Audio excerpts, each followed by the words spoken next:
Honorable Gimba, I believe your seat is over there.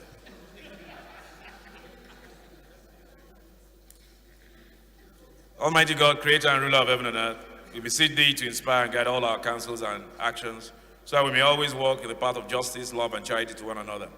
Help us with thy grace to do only those things that will promote the unity, peace, happiness, and prosperity of Nigeria. The pledge. I pledge to Nigeria, my country, to be faithful, loyal, and honest, to serve Nigeria with all my strength, to defend her unity, and uphold her honor and glory. So help me God.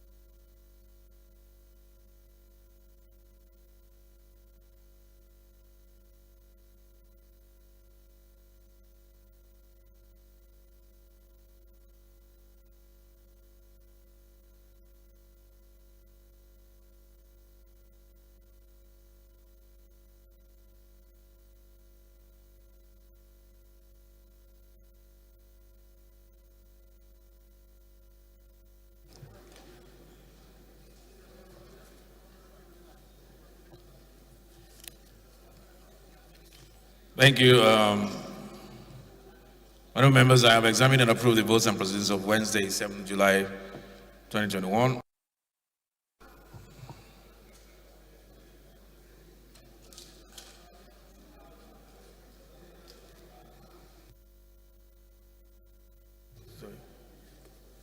DS, leader.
Any petition, public petition?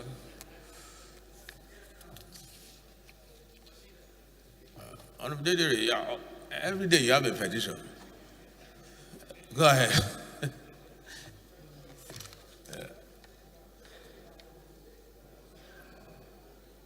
Only 3 today. Thank you, Right Honorable Speaker, Honorable colleagues. My name is Honorable Haruna Isa Dederi. I represent Kara Irogo Federal Constituency. Mr. Speaker, I'm from Kano State. Mr. Speaker, I have 3 petitions to present. One is jointly signed by Alhaji Junaid Bonza, Yunusa Suleiman, Alhaji Ahmad Zayyan, Mr. Habu Umar, Alhaji Kabiru Saka, Mr. Usman Sadiq, and Alhaji Bola Ahmad. And they signed the petition for and on behalf of South End Estate Muslim Residents Community. And it has to do with alleged breach of the right to worship. The second one has been brought by Abutu Hassan and Co., a firm of solicitors, for and on behalf of Mr. Adam Abdullahi Oyibo, who was picked by the DSS 8 years ago. Despite the order of the Federal High Court for his release, the DSS has refused to give effect to the order of the Federal High Court. The last, Mr. Speaker, is from Emiko and Associates, also a firm of lawyers. It is in respect of the refusal of the Police Service Commission and the IGP to give effect to a court order in suit number ASB CS23/09, and it has been brought forward by the law firm on behalf of Mr. Isaac Duweri. I seek your leave, Mr. Speaker, to lay the petitions.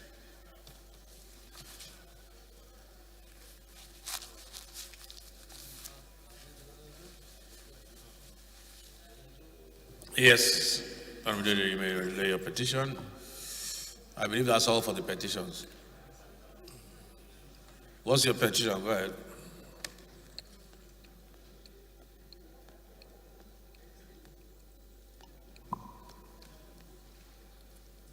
Mr. Speaker, honorable colleagues, my name is Honorable Karu Simon Elisha. I represent Kaltungo Shongom Federal Constituency. Mr. Speaker, I have one petition from Ernest Usa and Associates on behalf of Christian Edom Okun. Mr. Speaker, it's a flagrant violation of court order against the police. Mr. Speaker, my petition is on unlawful detention and torture, Mr. Speaker. I seek your leave to lay my petition, Mr. Speaker.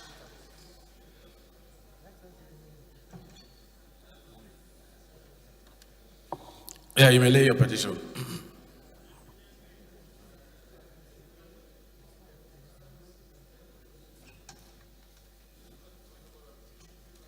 Petition? Okay, all petitions refer to the Committee on Public Petitions. See me when you are done there. Please approach the chair when you are done.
Honorable Maki.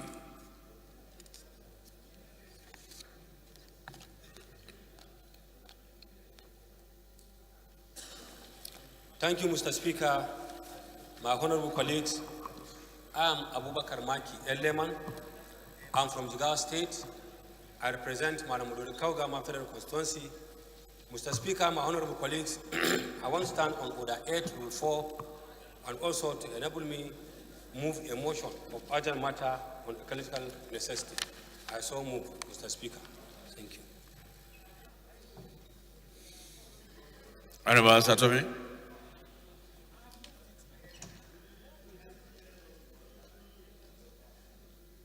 Thank you, Mr. Speaker. My name is Engineer Satomi Ahmad. I represent the good people of Jere Federal Constituency. Mr. Speaker, I rise to second a motion of urgent public importance raised by my able friend, Honorable Maki Elleman. I so second, Mr. Speaker. All those in favor, please say aye. Those against, say nay. Ayes have it. Honorable Maki.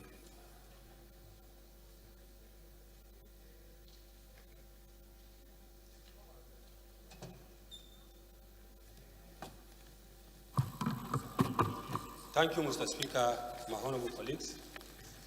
A matter of an urgent ecological necessity, the House is aware that the federal government of Nigeria is very serious and pragmatic on issues that borders on the ecological state of the nation or any part thereof. Equally aware that the federal government has designated several agencies to address this ecological issue, especially National Emergency Management Agency, NEMA. The House notes that Jigawa State in general and Malamudori Kaugama Federal Constituency in particular is an agricultural producing area, and as such, the mainstay of the constituency is agriculture. Further note that Jigawa State, particularly Malamudori Kaugama Federal Constituency, is prone to severe ecological mishap. This wisdom, with its resulting devastating effect on the federal constituency in particular and the state in general. Mr. Speaker, my honorable colleagues, observe that the management of these mishaps and natural disaster has helped in providing succor to the devastated communities, displaced persons, and enabling governments. Disturbed that in recent time, indigents of Jigawa State in general and Malamudori Kaugama Federal Constituency in particular had been devastated as a result of severe windstorm that occurred in various communities, affecting majority of the federal constituency.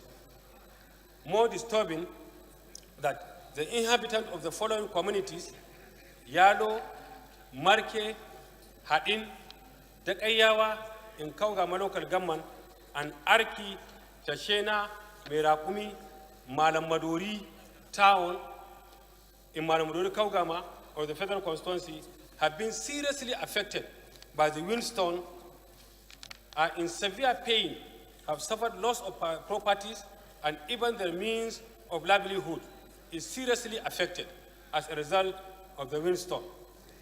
Further disturbed that with the rain season being on, more of the windstorm will occur.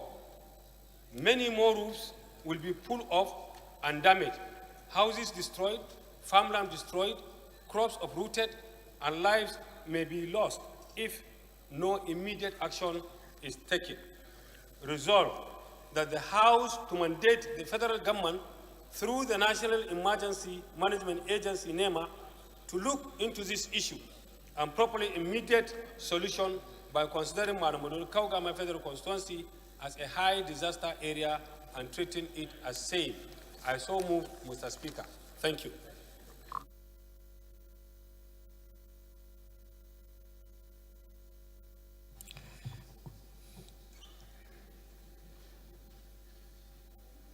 Any Honorable Satomi again? Honorable Satomi, go ahead. You want a second?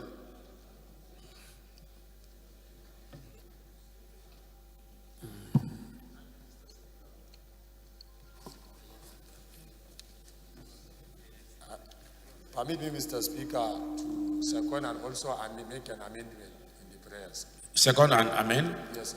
Okay. What's your amendment? What's your amendment? Thank you, Mr. Speaker.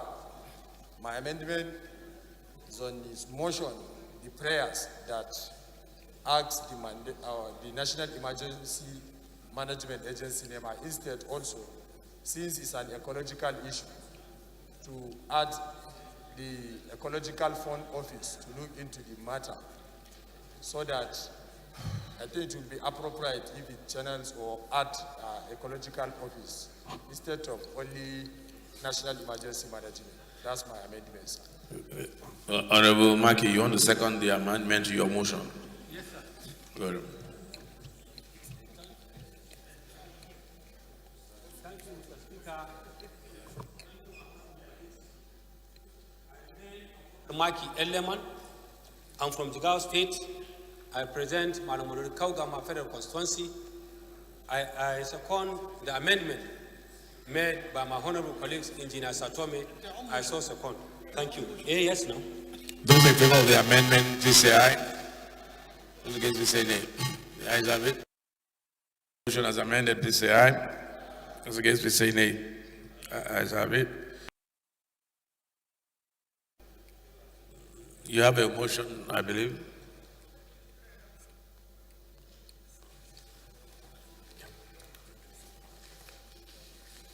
Thank you, Mr. Speaker, honorable colleagues. My name is Tobi Okechukwu, and I represent an area of Oji River Federal Constituency from Enugu State. Mr. Speaker, I crave the indulgence of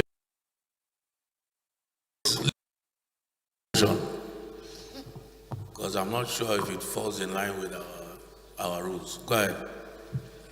I want to come under Order 8, Rule 4, 7, and the combined reading of those sections with the compassion of the House regarding the gruesome murder of a public servant who died on the line of duty.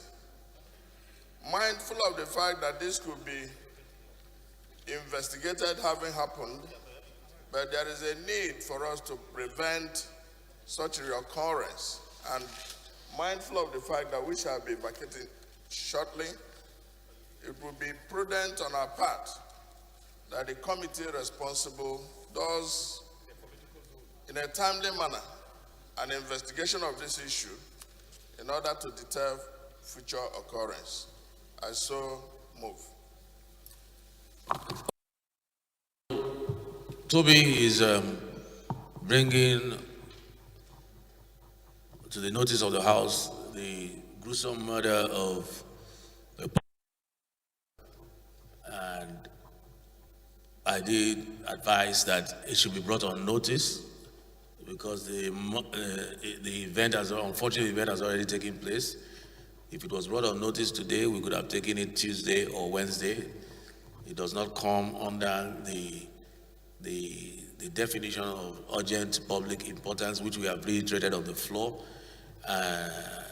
because it has already happened. Urgent public importance means, it connotes that if it is so urgent, it is so important, if something is not done now, something would or may happen. So this is after the fact. He's asking for investigation to the murder, and ordinarily that would come on notice. But he has, I listened to his words very carefully. He said he passionately pleaded with the House to suspend that definition for this particular matter, so that also because we are going on summer vacation until September. We're going to be on summer vacation on Thursday. So time does not, unfortunately, the luxury he does not have to bring this motion. And I just wanted to make that abundantly clear so that members will continue to understand and familiarize themselves with what is urgent public importance and what should be on notice. 80% of our motions should ordinarily be on notice, except those that are so urgent and so important, public, whatever, that if not, nothing is done. If it's not taken, we might run into problems right there and then. So on that note, Honorable Lelumelo, I was going to call you, but I won't, because you know what happened in the office just now. So call Honorable Kiruka.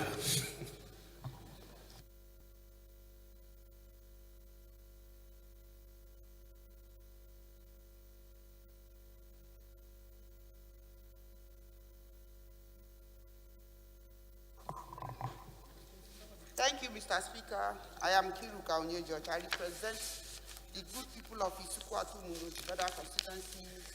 I am from Abia State. Mr. Speaker, Honorable colleagues. Mr. Speaker, I thank you for obliging my brother to move this matter this morning. And on that note, I second that this motion has heavily moved and sorted for by Deputy Minority Leader be taken now as a matter of urgent public importance. I so second. Okay, so one that we suspend rules and the definition of urgent public importance to allow Honorable Toby take this matter now as urgent and public of such a nature. Those in favor, please say aye. Those against, please say nay. Honorable Toby.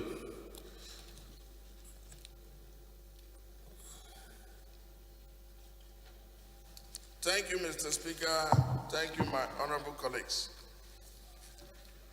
This is a matter that relates to the gruesome murder of the Director General of Scientific Equipment Development Institute, Professor Simon Ndubisi. The House notes the gruesome murder of the Director General of Scientific Equipment Development Institute, Professor Simon Ndubisi, along Centenary Junction, axis of the Enugu-Port Harcourt Expressway.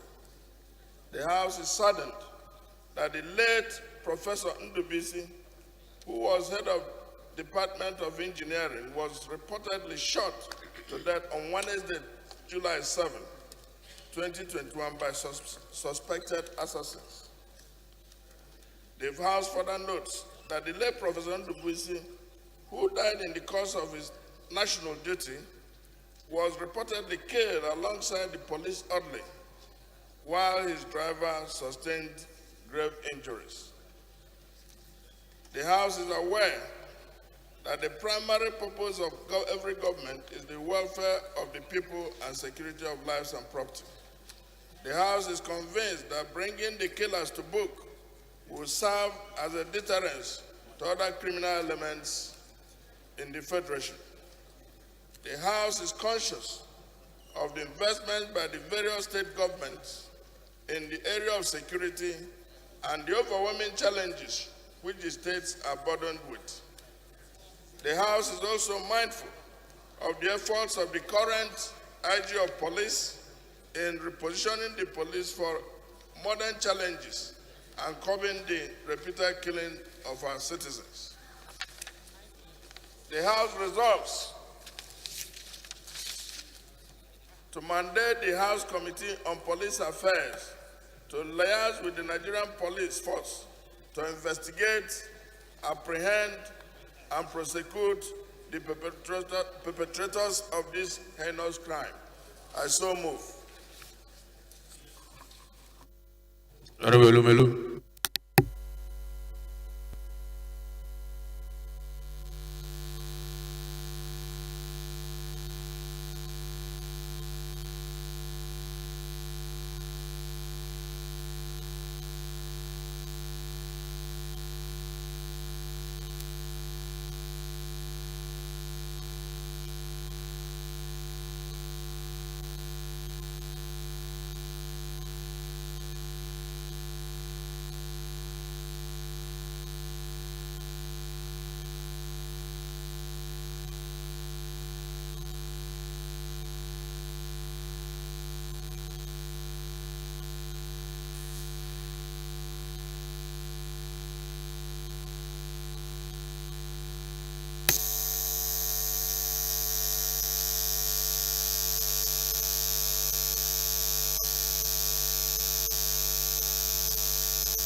Okay.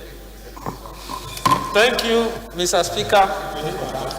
I remain Honorable Ndudi Godwin Elumbelu, and I represent the good people of Anyocho Shimilifera constituency. I'm from Delta State.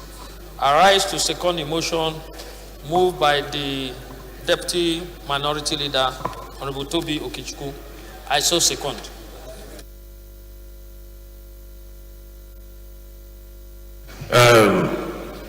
I think it's pretty straightforward. So we'll just put the question. Those in support, please say aye. Those against, please say nay. The ayes have it. Move on. Point of order, Mr. Speaker. Who's that? Aye. What's the point of order?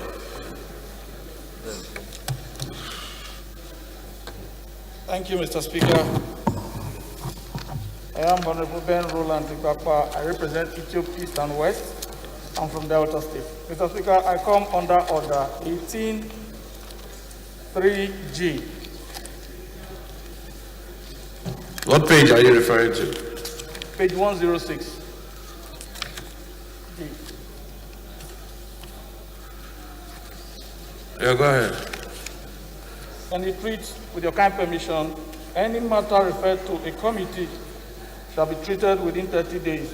Otherwise, the committee shall stand discharged after 60 days, except upon a motion for extension of time which shall not exceed 15 days, and the matter committed to the committee of the whole or any other committee as the Speaker may decide from time to time. Mr. Speaker, on the 4th December 2019, I brought a motion to investigate the collapse of Delta Steel Company, and it was referred to the Committee on Steel. It will interest the House to know that some of the motions that come are as a result of people that are seeking for justice. And if we have to bring it here, celebrate it, and nothing come out, Mr. Speaker, it does not present a proper image of the hard work that we are doing in this House. And that is why today, Mr. Speaker, it's more than almost 2 years now, nothing has been done about that motion. And I'm bringing it under this order so that Mr. Speaker can treat it as it ought to be by giving it to appropriate committee to deal with. Thank you, Mr. Speaker. Your observation is, or your point of order is noted. Chairman, Business and Rules. Honorable Ibakwa's point of order is on point. Please compile all motions, all resolutions passed by this House, and where the committee has not reported in compliance with our rules, they will have to stand discharged as of Thursday the 14th when we close. Thursday the 14th. And then we will revisit them when we come back in September. But all committees that have pending motions, it is almost ridiculous that a year, and like he's pointed out, almost 2 years, and nothing has been heard. No, that's not, that's unacceptable.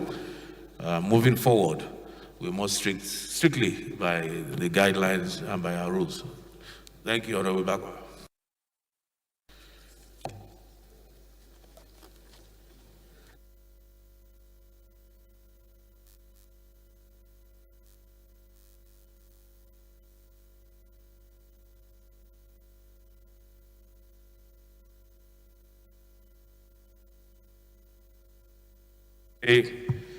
First business of the day is presentation of 21 bills, and I invite the clerk to read their short titles.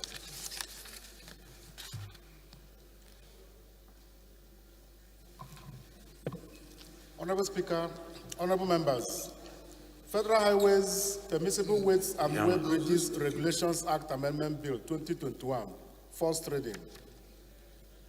National Directorate of Employment Act Amendment Bill 2021, first reading. Criminal Code Act Amendment Bill 2021, first reading. Constituency Farm Scheme Establishment Bill 2021, first reading. Federal College of Forestry, Bura Bauchi State Establishment Bill 2021, first reading.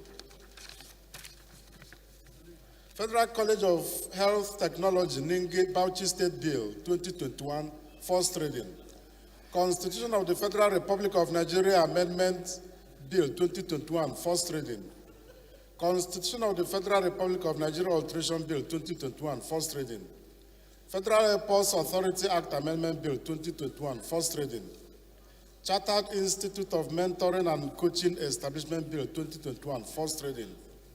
Federal University of Health Sciences Otrukpo Benue State Establishment Bill 2021, first reading. Federal University of Information and Communication Technology Suleja Establishment Bill 2021, first reading. Free Healthcare Services Delivery to Children in Nigeria Bill 2021, first reading. Nigeria Food Vendors Biodata Collection Agency Establishment Bill 2021, first reading. Specialized National Dermatology Hospital Establishment Bill 2021, first reading. Federal College of Education Elebela Obwea Bayelsa State Establishment Bill 2021, first reading. Petroleum Training Institute Act Amendment Bill 2021, first reading. Constitution of the Federal Republic of Nigeria Alteration Bill 2021, first reading. Federal Capital Territory Area Council Service Commission Establishment Bill 2021, first reading. Customs and Excise Management Act Amendment Bill 2021, first reading. Merchant Shipping Act Amendment Bill 2021, first reading.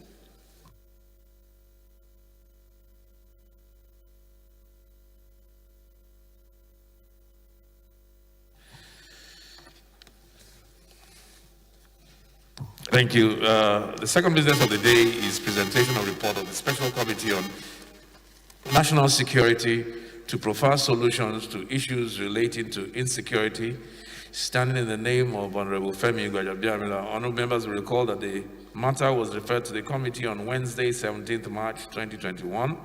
The report is now ready for presentation. Honorable Gwajabiamila is invited to present the report. Leader, please can you help me out here and present the Security Summit report.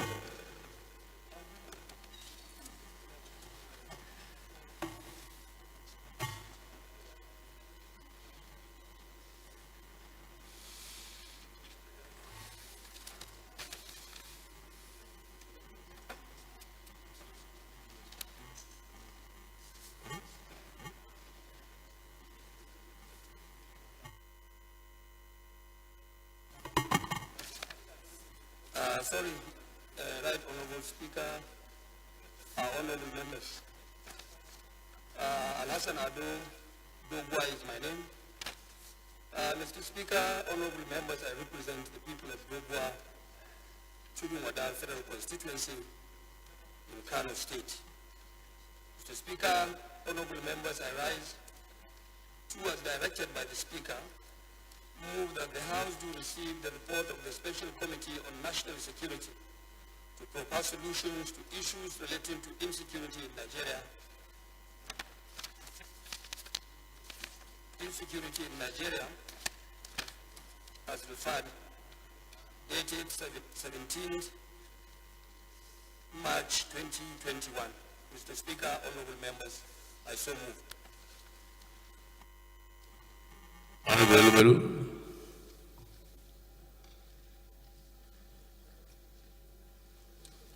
Thank you, Mr. Speaker. Once again, I remain Honorable Ndudi Godwin Elubelu, and I represent the good people of Anyocha Oshimilifera Constituency. I'm from Delta State. I rise to second the motion moved by the House Leader, Honorable Ado Dogowa, that you do lay your report on security matters rising from the last security summit. I so second. Those in support, please say aye. Those against, please say nay. Ayes have it. House Leader, please lay the report.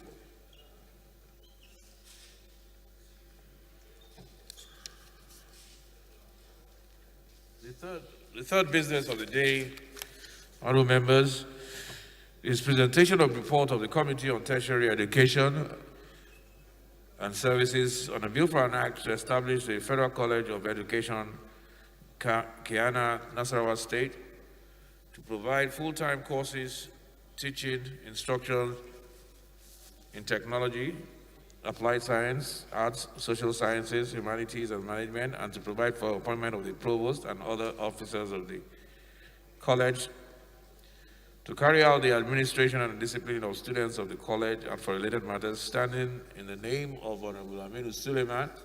Honorable members will recall that the bill was referred to the committee on Wednesday, 4th December 2019. Honorable Suleiman is invited to present the report. Mr. Speaker, honorable colleagues, Honorable Aminu is not on the floor. Move that the second reading of the bill be stepped down by the leader of the House. I so move, Mr. Speaker. Please step down.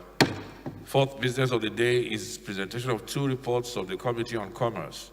Standing in the name of Honorable Femi Fakeye, Honorable Fakeye is invited to present the report.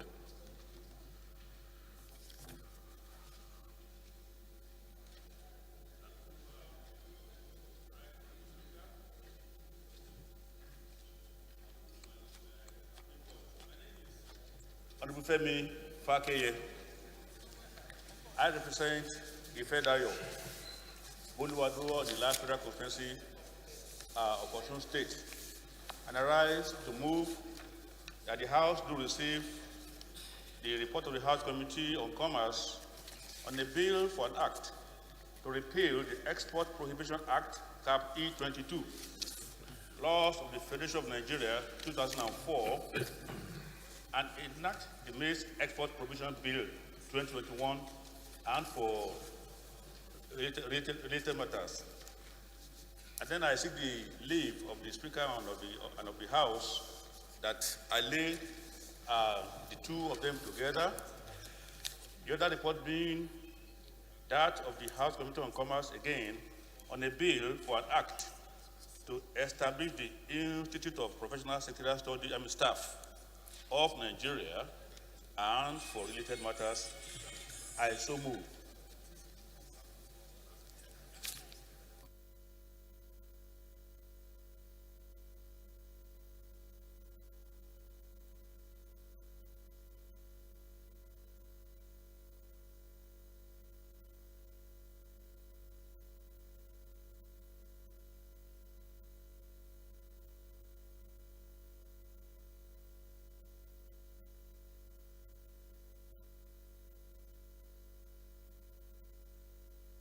Any second?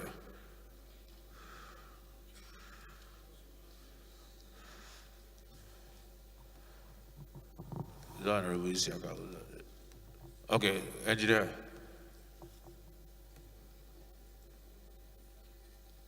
Right, Honorable Speaker. My name is Honorable Engineer Sanubala, representing Kunchi Sanya Federal Constituency from Kano State.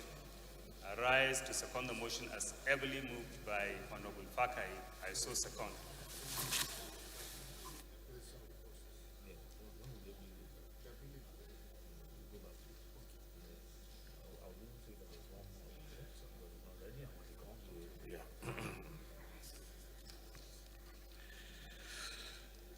Those in favor, please say aye. Those against, please say nay. Ayes have it. Honorable Fakai. Report. Fifth business of the day is presentation of report on the Committee on Air Force and Justice on the investigation into the alleged use of excessive force and abuse of due process by the Nigerian Air Force against the Blue Boulevard Limited, standing in the name of Honorable Shehu Mohammed Koko. Honorable members will recall that the matter was referred to the committee on Thursday, 29 January 2020. The report is ready for presentation. Honorable Koko.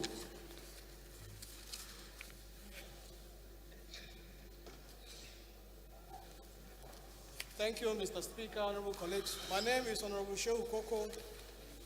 I represent the good people of Koko, Besi, and Mayama Federal Constituency. Mr. Speaker, honorable colleagues, I'm from Kebbi State. Mr. Speaker, I rise to move that the House will receive the report of Joint Committee on Air Force and Justice on investigation of the alleged use of excessive force and abuse of due process by Nigerian Air Force against Blue Boulevard Limited. I so move, Mr. Speaker.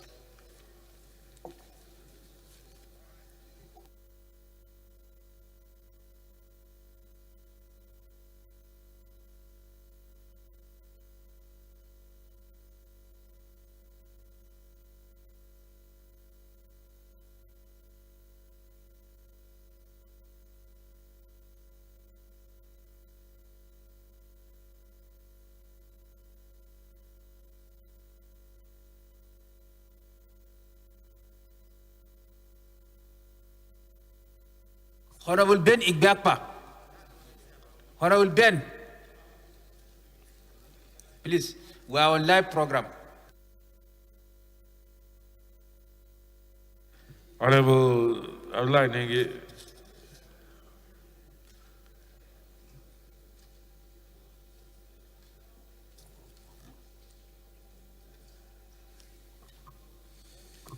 Right, Honorable Speaker, respected colleagues, I am Abdullah Isaad Abdul Qadir, representing Ningiwarji Federal Constituency of Bauchi State. I rise to second the motion ably moved by Honorable Dr. Shehu Koko. I so second.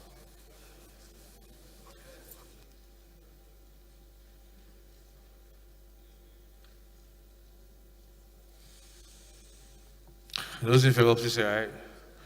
Those against, say nay. Ayes have it. May lay your report.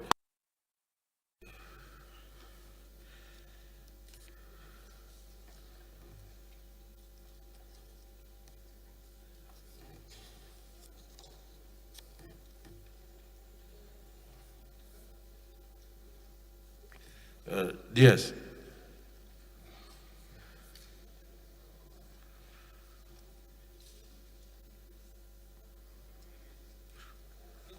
Please, members should strictly observe social distance in accordance with COVID-19 protocols.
Okay, in order to fast track this process, leader, the items 1 to 6 on the other paper, they're for third reading. And maybe to do a shortcut reading, you can just take the 6, 1 to 6 on the other paper for third reading. So what I'll do is, instead of reading them one by one myself, I'll just basically, I'll just call on you, the leader of the House, to move that the 6 bills be read the third time. Thank you. Right, Honorable Speaker. I also appreciate the magnanimity of the chair in the management of our legislative time, Mr. Speaker, honorable members. Al-Hassan Ado Dogwa is my name. Once again, honorable members, I represent the people of Tudunwada, Dogwa Federal Constituency. I am from Kano State. Mr. Speaker, I rise to move that a bill for an act to authorize the issue from the Consolidated Revenue Fund of the Federation, the total sum of 982,729,695,343 naira only, of which 123,332,174,164 naira only is for recurrent non-debt expenditure, while the sum of 859,397,521,179 naira only is for contribution to the Development Fund for the capital expenditure for the year ending 31st December 2021, HB 1469. The bill for an act to establish the Nigeria Police Academy as a degree awarding institution, provide academic and professional training, and for related matters HB 90, 195684 and 1209, a bill for an act to authorize the issue from the Federal Capital Territory Administration Statutory Revenue Fund of the Federal Capital Territory Administration account the sum of 329,963,491,523 naira only, for which the sum of 74,323,382,813 naira only is for personnel cost, and the sum of 58,728,614,466 naira only is for overhead cost, while the balance of 196,911,494,243 naira only is for capital projects for the service of the Federal Capital Territory, Abuja, So, DS. for the financial year ending 31st December 2021, HB 1140. A bill for an act to establish Federal University Technology Ipokia, Ogun State, to provide the federal government local content policy in science and technology and for related matters, HB 512. A bill for an act to establish Federal Medical Center, Plenary, Gombe State, and for related matters, HB 677. A bill for an act to provide for mainstreaming of climate change actions, establish the National Council of Climate Change and for related matters, HB 357, be taken and read the third time concurrently. Mr. Speaker, honorable members, I so move.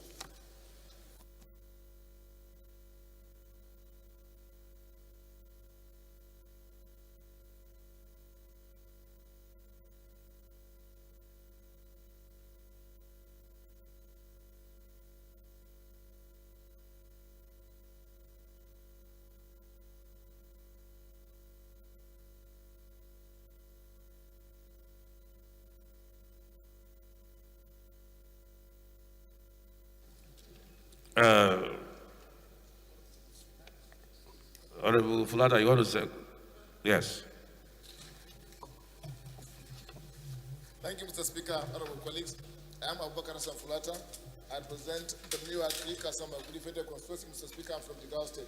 Mr. Speaker, honorable colleagues, I rise to second the motion ably moved by the leader of the House that bills number 1 to 6 be read the third time. I so second, Mr. Speaker. Those in support, please say aye. Those against, say nay. Ayes have it. Read the long titles of the 6 bills.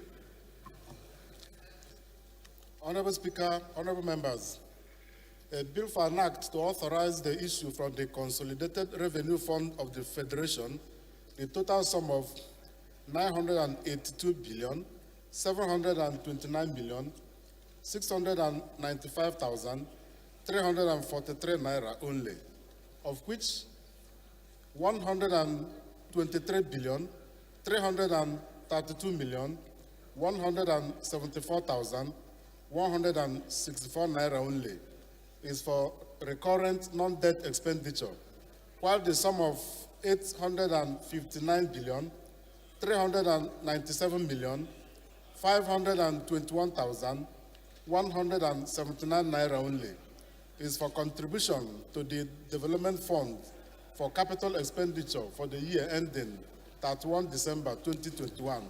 Honorable Maki. A bill for an act to establish the Nigerian Police Academy as a degree awarding institution to provide academic and professional training and for related matters. Third reading. A bill for an act to authorize the issue from the Federal Capital Territory Administration's Statutory Revenue Fund of the Federal Capital Territory Administration accounts the total sum of 329,963,491,523 naira only, of which the sum of 74,323,382,813 naira only is for personnel costs, and the sum of 58,728,614,466 naira only is for overhead costs, while the balance of 196,911,494,243 naira only is for capital projects for the service of the Federal Capital Territory, Abuja, for the financial year ending 31 December 2021, third reading. A bill for an act to establish Federal University of Technology, Poke, Ogun State, to provide the federal government local content policy in science and technology and for related matters, third reading. A bill for an act to establish Federal Medical Center, Plenary 8th, Gombe State, and for related matters, third reading. A bill for an act to provide for the mainstreaming of climate change actions, establish the National Council of Climate Change, and for related matters, third reading.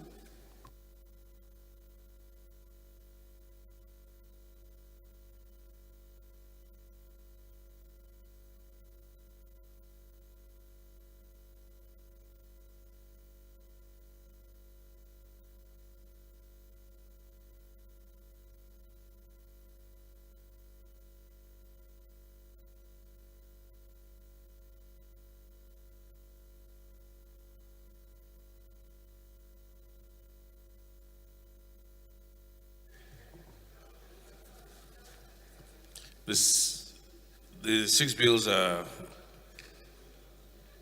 read the third time and passed. Seventh order of the day is the commencement of debate on the general principles of a bill for an act to repeal the Federal Housing Authority Act Cap F14 laws of the Federation of Nigeria 2004 and enact the Federal Housing Authority Bill and for related matters, standing in the name of Honorable Zainab Gimba. Honorable members will recall that the bill was read the first time on Tuesday, 16 July 2019, and I invite Honorable Gimba to move that the bill be now read a second time.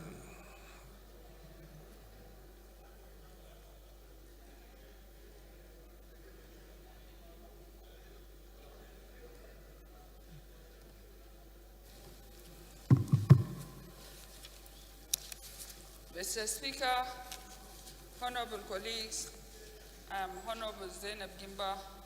I represent Bama Galakala Balye Federal Constituency. Mr. Speaker, I am from Borno State. Mr. Speaker, I stand to present a bill for an act to repeal the Federal Housing Authority Act, CAP F14 LFN 2014, and enact the Federal Housing Authority Bill and for related matters. I so move, Mr. Speaker.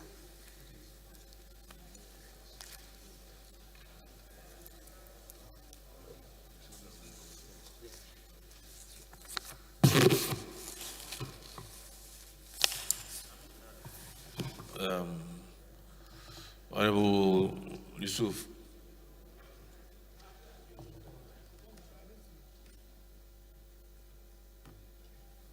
Thank you, Mr. Speaker.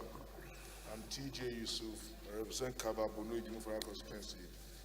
I rise to second the motion moved by my sister that the bill to repeal Federal Housing Authority Act repealed and reenacted be read the second time. I so move, Mr. Speaker. I so second.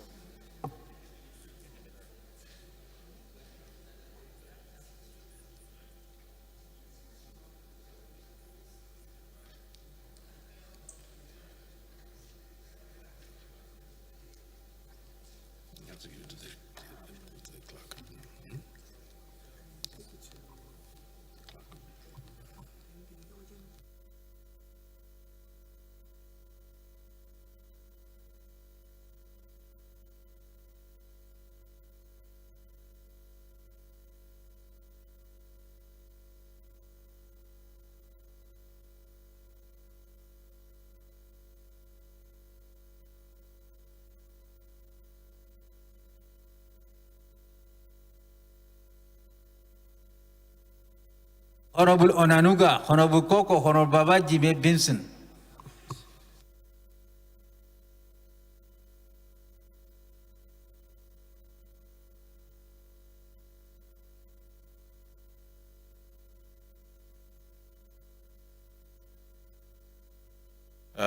Sorry, Honorable Gimba, you moved, so seconded by Honorable T.J. Yusuf. Straightforward amendment. Any opposition to this amendment? No. Those in favor, please say aye. Those against, say nay. Ayes have it. Clerk. Honorable Speaker, honorable members, a bill for an act to repeal the Federal Housing Authority Act, Cap F14, Laws of the Federation of Nigeria 2004, and enact the Federal Housing Authority Bill and for related matters. Second reading.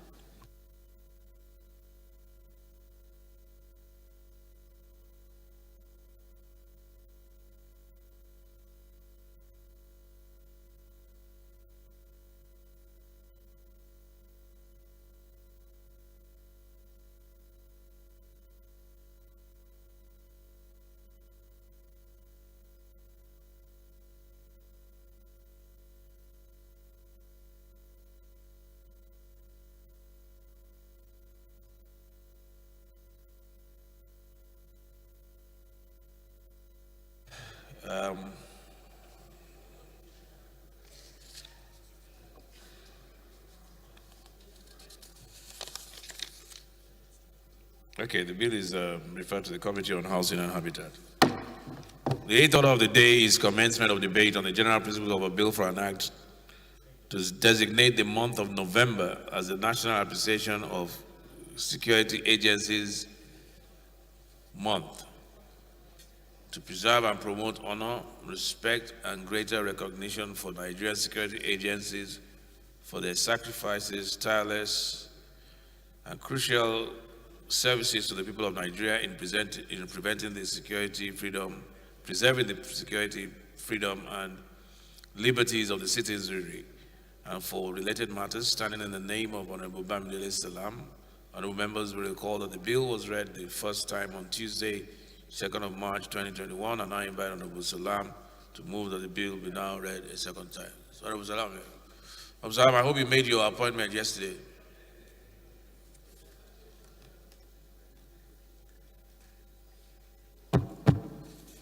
Thank you, Mr. Speaker. My name is Bamidele Salam. I represent the fantastic people of Ede North, Ede South, Egbedore, Ejigbo Federal Constituency of Osun State. Mr. Speaker, I rise to move that a bill for an act to designate the month of November as the National Appreciation for Security Agencies Month, to preserve and promote, honor, respect, and greater recognition for Nigerian security agencies for their sacrifices, tireless and crucial services to the people of Nigeria in preserving the security, freedom, and liberties of the citizenry, and for other related matters, be read for the second time. I so move, Mr. Speaker.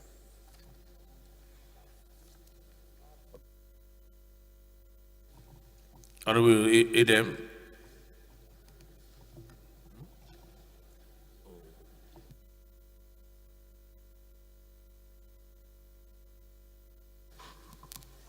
Mr. Speaker, distinguished colleagues, my name is Idem Unyime, member representing Ukanafun, Orogonam Federal Constituency in Akwa Ibom State.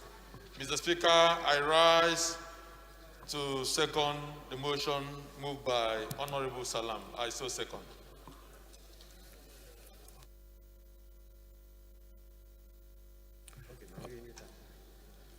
Okay,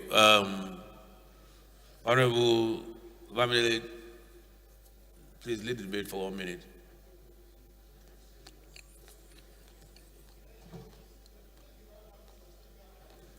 Thank you very much, Mr. Speaker, for this opportunity to lead the debate for an act which is meant to designate the month of November as the month of appreciation to personnel of Nigerian security agencies who toil day and night, who put their life on the line for the defense of our liberties and for the protection of the property that are duly owned by law-abiding citizens of this country. Mr. Speaker, it is a truism that when a person works in an organization or for a set of persons or communities, there is hardly any form of compensation that you can offer that can make for their time and their energy and the resources they put into that service. But this is more true, Mr. Speaker, for those men and women, personnel of Nigerian Armed Forces, the Nigerian Police Force, the Civil Defense Corps, and the secret services of this country who put down that resource which cannot be got back, which is their life, in defense of our ideals, in defense of our borders, and in defense of our lives. Mr. Speaker, I just think that as a country, we need to institutionalize the systems of reward, especially for this very important sector. And one way that I think we can do this is to encourage not only government, but private organizations, businesses, individuals, and communities to do so in appreciating our security services. Mr. Speaker, this bill intends to ensure that we have a governing board for the implementation of the provisions of the bill, which of course will be made up of service chiefs and other critical stakeholders from other security agencies, the civil society organizations, and of course the general public, to design annual programs which will be organized in collaboration with non-governmental organizations to celebrate the heroic deeds and the sacrifices of our security personnel, as well as their family members, most of whom, as we speak, do not even know where their breadwinners are.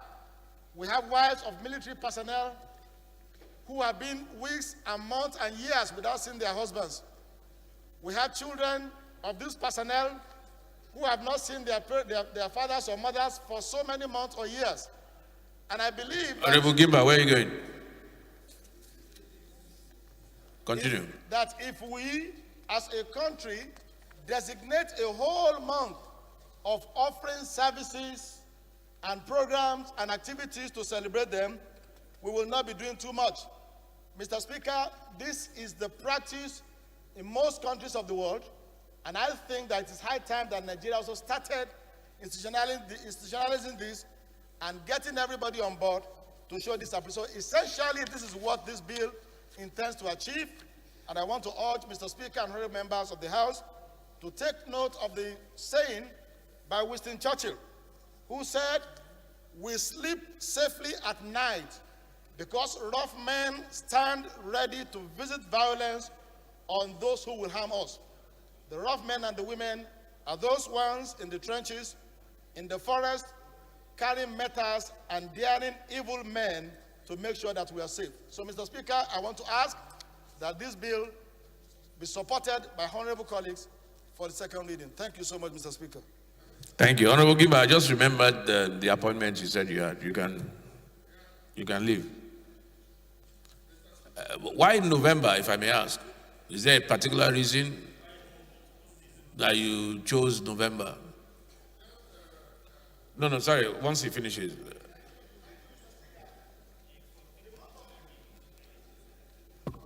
Thank you, Mr. Speaker. The choice of the month of November is actually for the fact that it is a month that is very close to the end of the year, when businesses, social activities, family affairs are winding down. And I think it is a time for us to look back into the year and pay back those security men. So the only reason, Mr. Speaker, why I have decided to propose this month is because it is so close to the end of the year, and it's a time for evaluation and for expression of this gratitude to our security men and women. Thank you. Honorable Toby. No, I said you can leave. I remember that you told me you had an appointment. Amendment? You have an amendment? Okay, let's finish the debate. I thought you were leaving and you had an appointment. That's why I said you can leave. But if you want to stay, you're welcome, and then we'll wait for your amendment in about an hour's time. Oh, it's even a bill. Is it a bill? It's a bill. So no amendment. It's a bill. You can leave.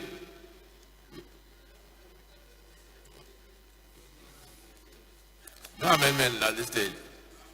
Yes, Toby.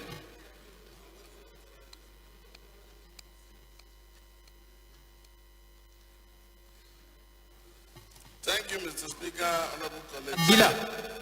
Harold Magbila, approach the chief whip. My name is Toby Okechukwu. I represent an area federal constituency from Enugu State. Honorable Harry Waba, approach the chief whip. Harold Magbila, approach the chief whip. I will try to like this. The chief whip may be overdoing the work. Allow me to talk.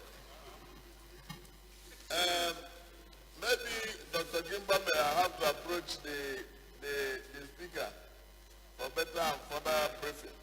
But Mr. Speaker, honorable colleagues, I'm mindful of the contributions of our men and women in uniform. And in no way should we underestimate that. These are, like BS said, the reason why we sleep and conduct our businesses while they are out there, they essentially protect us. Mr. Speaker, honorable colleagues, I would want BS to address us on Armed Forces Remembrance Day as an issue, and two, is it not possible that this is addressed or captured or enhanced administratively instead of by act of parliament? You may want to elucidate on that. I'm minded on the intention and spirit of this bill that is meant to capture the essence and contributions of our men and women in uniform. So, but I would like to have some clarifications on this. Thank you very much. Okay. I guess Honorable Salam will have the opportunity when we close the debate to reply.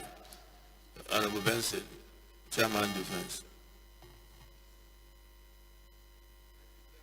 Thank you very much, Honorable Speaker, honorable colleagues. I remain Honorable Baba Jimmy Benson.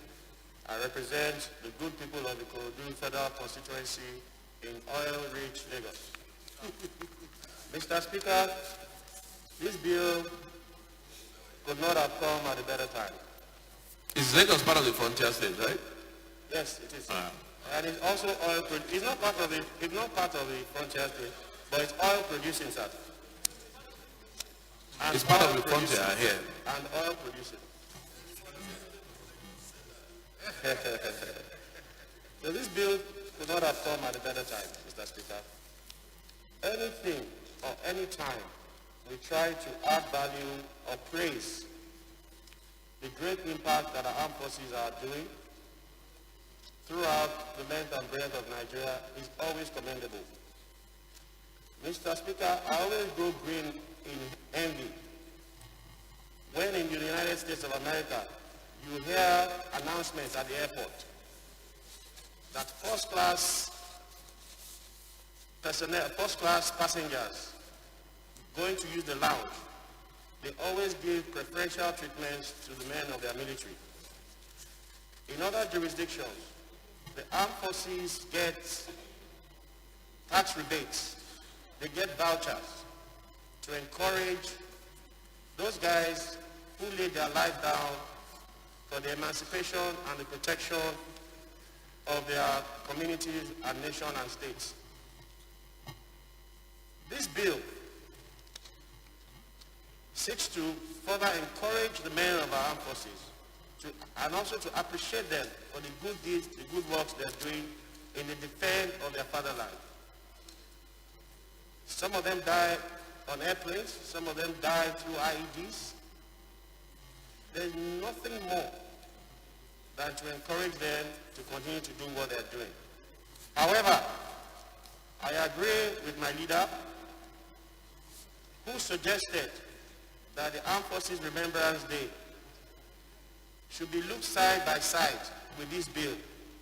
And if indeed there are omissions in the Armed Forces Remembrance Day Act or law, we may be able to merge it and come up with a more... Armed Forces Remembrance Day should have, I'm sure it has a legal backing, sir. If indeed there are gaps, we may use this opportunity to bridge that gap and also add more teeth in recognizing the efforts of our armed forces. Thank you, Honorable Speaker. I think we'll just take one more and then give Honorable Salam one or two more. Give Honorable Salam an opportunity to respond to the fundamental question raised by Honorable Toby. Honorable Kiruka, then Honorable Satome.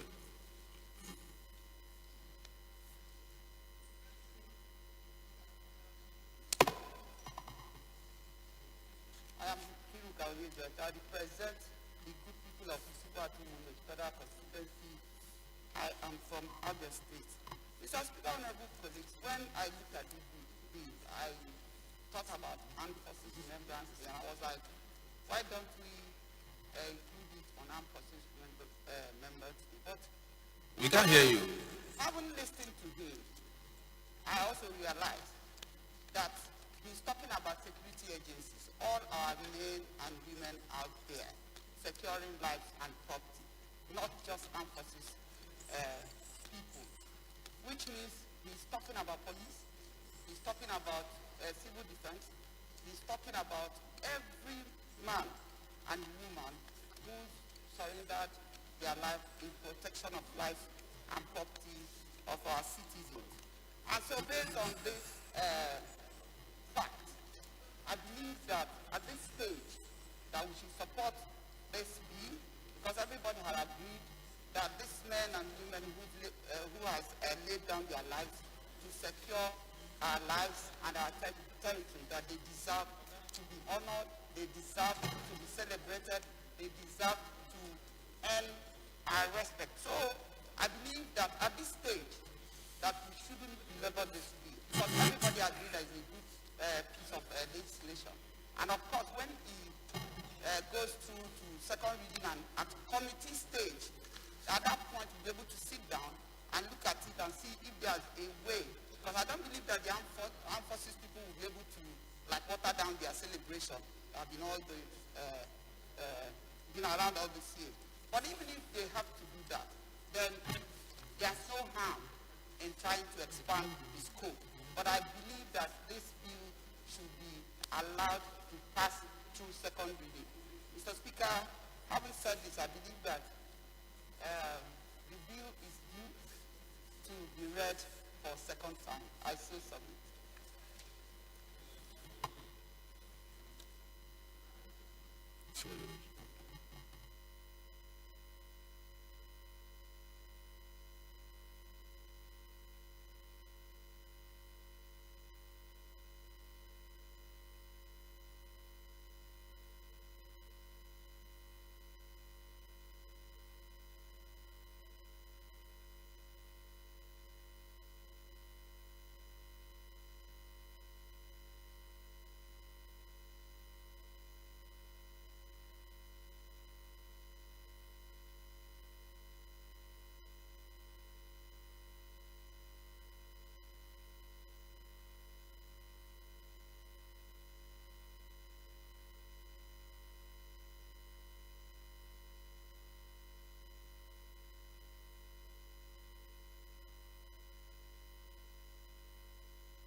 Honorable Satome.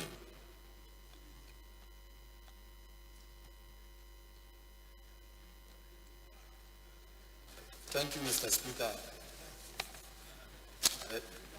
I remain Engineer Satomi Ahmad, represent the good people of Jere Federal Constituency. Mr. Speaker, this bill is timely and it came at the right time, looking at the heading of the bill covers all our security agencies. I believe one of the problem of our securities today, particularly the police, the civil defense, and all other security formation has to do with issue of their logistics and other entitlements. But creating a such day for them to be appreciated by the country is a win-win situation where majority of the officers will feel the love of the Honorable Elumelu, and love. he has something for you to sign.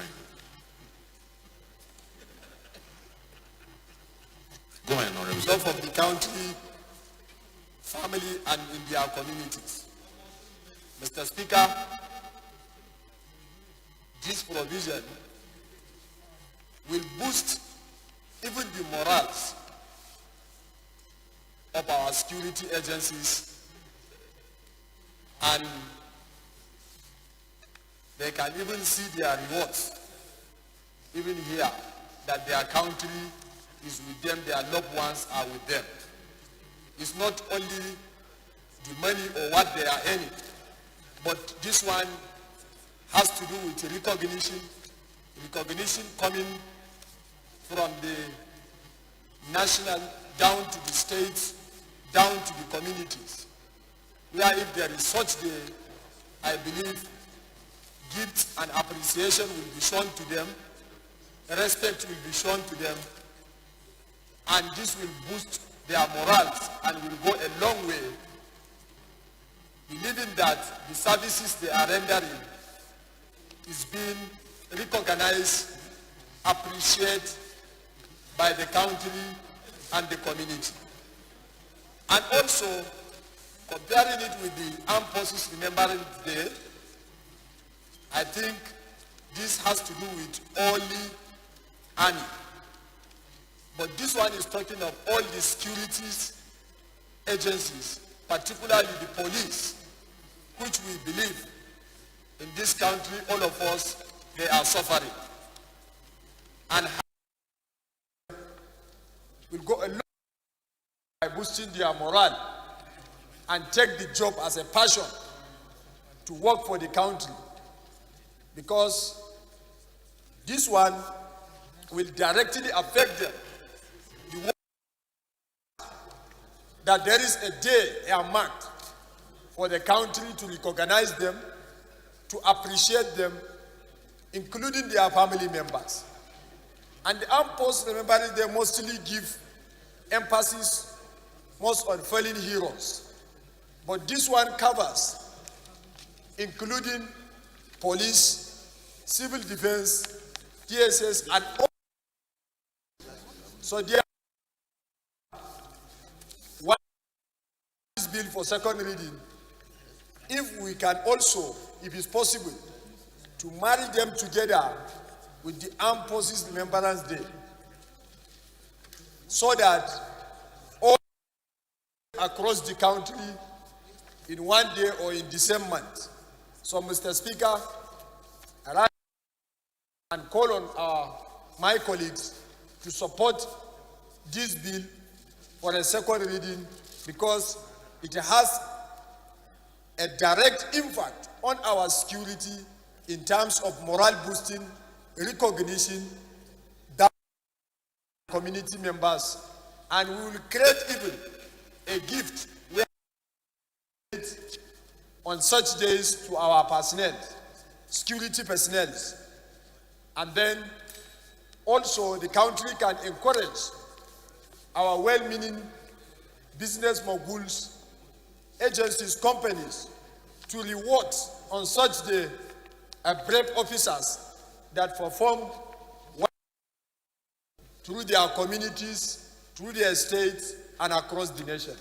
Thank you, Mr. Speaker, for the opportunity, and this bill is timely for second reading. Thank you, Mr. Speaker, sir.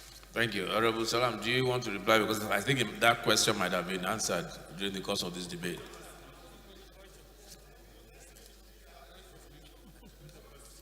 Mr. Speaker, I actually want to thank all my leaders who spoke earlier, and like Riley said, a few of those issues have been answered in the responses by Honorable Jimmy Bensi and Honorable Nkiruka. But I want to say, Mr. Speaker, that I also took cognizance of the fact that we had an Armed Forces Remembrance Day. But I want to say, Mr. Speaker, that that day, strictly speaking, is not a product of law. That the public holiday is captured by the Public Holidays Act, but the day itself, and it is a function of tradition from the remembrance of World War veterans, which focuses more on honoring the fallen heroes. This particular bill is meant to recognize both the late and those who are alive.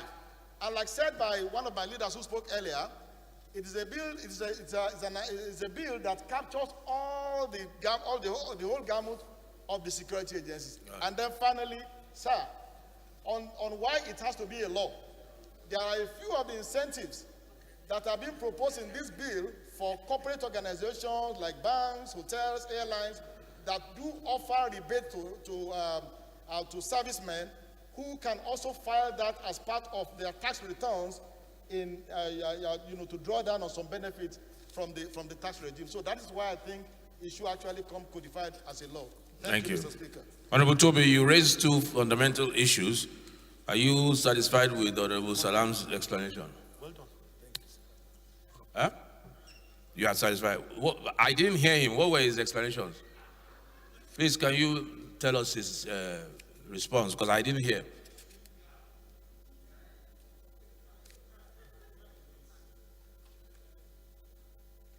Because you asked specifically, you raised those, so I want to know if you are satisfied. Thank you, Mr. Why are you looking back? You are looking for. No. We have passed motions on exam leakages in this house. So please. And I remember you contributed very, very vigorously to that debate. So. Mr. Speaker, I wouldn't say rudely interrupted by my colleagues here, but I was distracted. Okay. But more importantly, the explanations of BS sits down well with me, and we are very prudently done. Thank you very much. No, what was the explanation? I don't understand. What was the explanation? Those in support, please say aye. Those against it, say ayes have it. Clerk. Honorable Speaker, honorable members, a bill for an act to designate the month of November as the National Appreciation for Security Agencies Month, to preserve and promote honor, respect, and greater recognition for the Nigerian security agencies for their sacrifices, tireless and crucial services to the people of Nigeria in preserving the security, freedom, and liberties of the citizenry, and for related matters. Second reading. The bill is referred to the Committee on National Security and Intelligence. Is that the right committee to handle this? National Security and Intelligence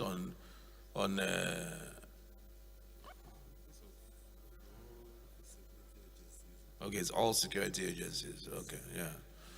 All right, we'll refer to Committee on National Security and Intelligence. Ninth order of the day is commencement of debate on the general principles of a bill for an act to alter the provisions of the Constitution of the Federal Republic of Nigeria 1999 as amended to change the name of, is it Kunchi local government area to Gari local government area of Kano State, and for related matters, standing in the name of Honorable Sani Umar Bala. Honorable members will recall that the bill was read for the first time on Thursday, 10th June 2021, and I invite Honorable Bala to move that the bill be read a second time.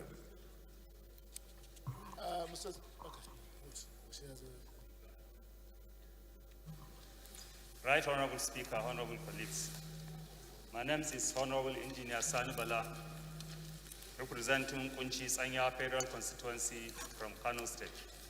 Mr. Speaker, this is a very straightforward bill seeking to alter the provision of the Constitution of the Federal Republic of Nigeria 1999, Part 1, First Schedule, change the name of Punchi local government area to Gari local government area in Kano State, and for other related matters. I so move. Okay. Honorable Affair, please second. Honorable Affair, please second.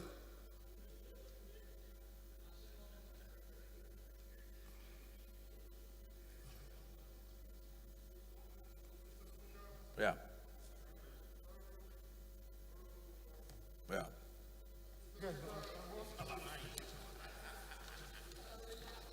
No, it's okay. Let me even give you an easier question. Whose matter are you seconding? Forget the issue. Whose? You are reading the other paper. Okay. You are reading. Just you've seconded, no problem. Just say thank you to the person that gave you that leaked the result. Say thank you to him. Those in favor, please say aye. Please say nay. Ayes have it.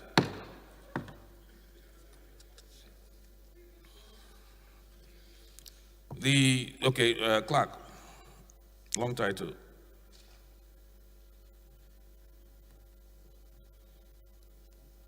Long title. Even the clerk too does not know where we are. Oh, wow. All right. Honorable Speaker, honorable members, a bill for an act to alter the provisions of the Constitution of the Federal Republic of Nigeria in 1999 as amended, to change the name of Kunchi local government area to Gari local government area of Kano State, and for related matters. Second reading. Bill referred to the Federal Ad hoc Committee on Review of the 1999 Constitution. 10th order of the day is commencement of debate of the general principle of a bill for an act to repeal the Code of Conduct Bureau and Tribunal Act, Cap C 15, Laws of the Federation of Nigeria 2004, and enact the Code of Conduct Bureau and Tribunal Bill 2020 to define the powers of the Bureau, ensure appointment of more members of the tribunal, make provisions for quorum, empower the chairman of the tribunal to make rules for the conduct of proceedings, and ensure independence of the tribunal and for related matters, standing in the name of Honorable Olajide Olatubosun.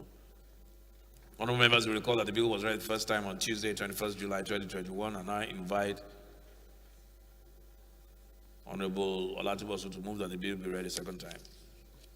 Mr. Speaker, honorable colleagues, Honorable Olatubosun had approached me that he wants us to step down the second reading of this bill by the leave of the House. So, Mr. Speaker, I move that the second reading of this bill be stepped down by the leave of the House. I so move. Bill step down. 11th order of the day is commencement of debate of the general principle of a bill for an act to repeal the Nigerian Postal Service Act, Cap N127, Laws of the Federation of Nigeria 2004, to establish the Nigerian Postal Commission to make comprehensive provisions for the development and regulation of postal services and for related matters, standing in the name of Honorable Hakeem Adeni Adeyemi. Honorable members will recall that the bill was read the first time on Tuesday, 14th July 2020, and I invite Honorable Adeyemi to move that the bill be read a second time.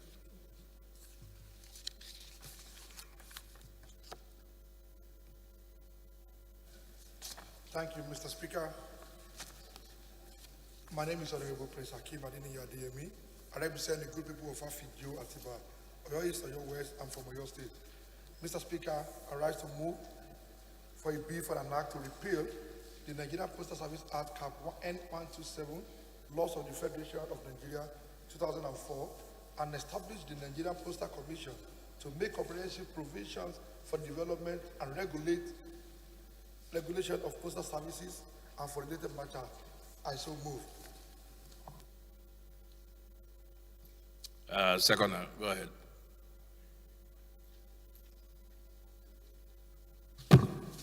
Thank you, Mr. Speaker. My name is Chike John Okafor. I represent the good people of Ehimembano, Yitu Boma, Obo Federal Constituency. I'm from Imo State. So I rise to second the motion moved by Honorable Adeniyi Adeyemi. So that this can be read for a second time. I so second.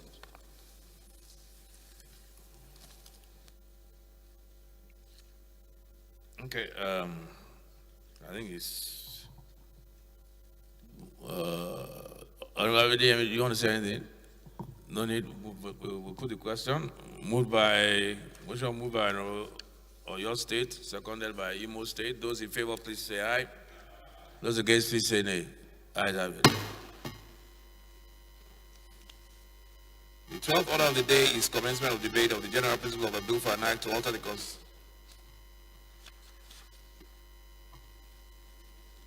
Honorable Speaker, honorable members, a bill for an act to repeal the Nigerian Postal Service Act, Cap N127, laws of the Federation of Nigeria 2004, and establish the Nigerian Postal Commission to make comprehensive provisions for the development and regulation of postal services and for related matters. Second reading.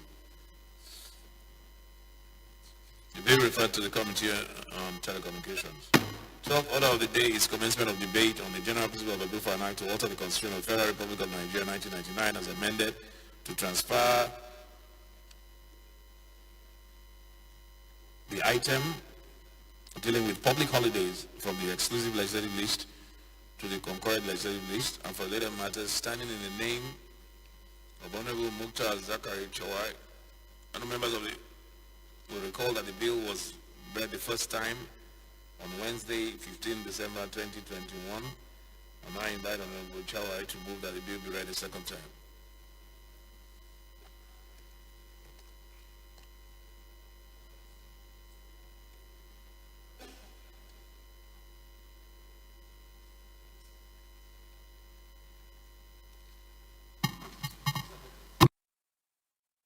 Thank you very much, Mr. Speaker. My name is Mukhtar Zachary Trawe. I represent Kauru Federal Constituency of Kaduna State. I rise to move that a bill for an act to alter the Constitution of the Federal Republic of Nigeria, 1999 as amended, to transfer the item dealing with public holidays from the exclusive legislative list to the concurrent legislative list and for related matters be read a second time. I so move. Honorable Shatima.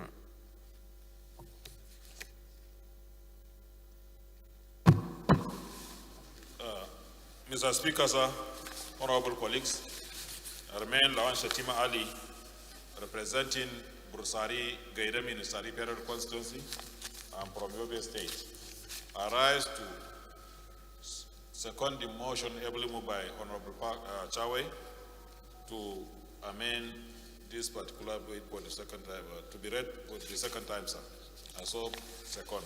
Thank you. Honorable Chawai seeks the amendment of the Constitution to transfer public holidays from the exclusive list to the concurrent list for both the states and federal government. Those in support, please say aye. Those against, please say nay. Ayes have it. Clerk. Honorable Speaker, honorable members, a bill for an act to alter the Constitution of the Federal Republic of Nigeria 1999 as amended to transfer the item dealing with public holidays from the exclusive legislative list to the concurrent legislative list and for related matters. Second reading. The bill is referred to the committee on Special Ad Hoc Committee on Review of the 1999 Constitution. Honorable colleagues, we have a supplementary order paper, presentation of reports of the Committee on AIDS Loans and Debt Management on the request for a resolution authorizing the implementation of the new external borrowing of $6.1 billion in the 2021 Appropriation Act through the issuance of Eurobond in the international capital market, standing in the name of Honorable Ahmed Diabo Safana. Honorable members will recall that the matter was referred to the committee on Tuesday, 6 June 2021. The report is ready for presentation. Honorable Safana is invited to present the report.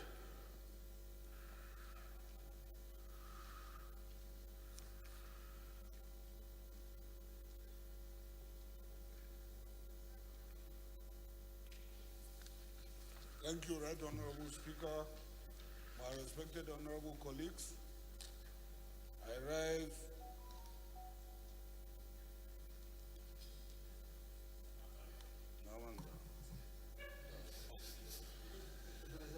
rise to move that this House receive the report of the Committee on AIDS Loan and Debt Management on the request for the resolution authorizing the implementation of the external borrowing of $6.183 billion in the 2021 Appropriation Act through the issuance of Euro bond and at the international capital market. I so move. Thank you. Honorable Elumelu, can you second, please? Honorable Elumelu, please second. Your mic is not working.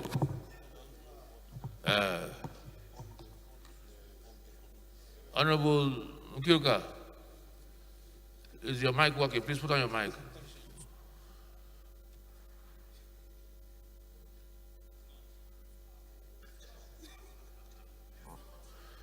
It's working now.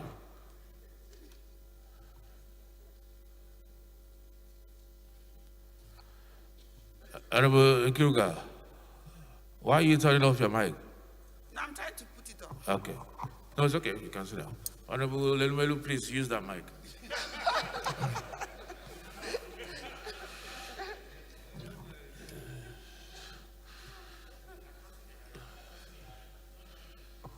Mr. Speaker, I remain Honorable to the Godwin Elumelu, and I represent the good people of Anocho Shimle Federal Constituency. I'm from Delta State. Bearing in mind that I do not agree that we should take any loan, I decline to second. You what? I do not agree. To second. Not to second, to any loan, any further loan. And therefore decline to I second decline to second. the motion. Yes. Okay. Honorable Toby, can you second, please?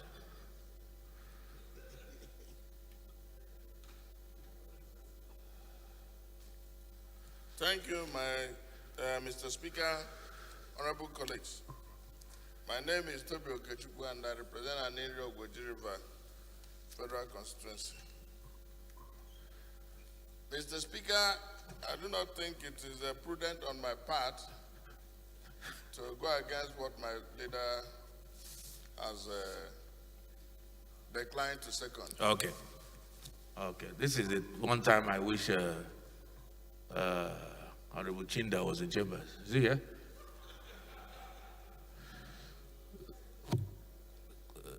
Because I know even if you won't go against what your leader said, Honorable Chinda will, very gladly.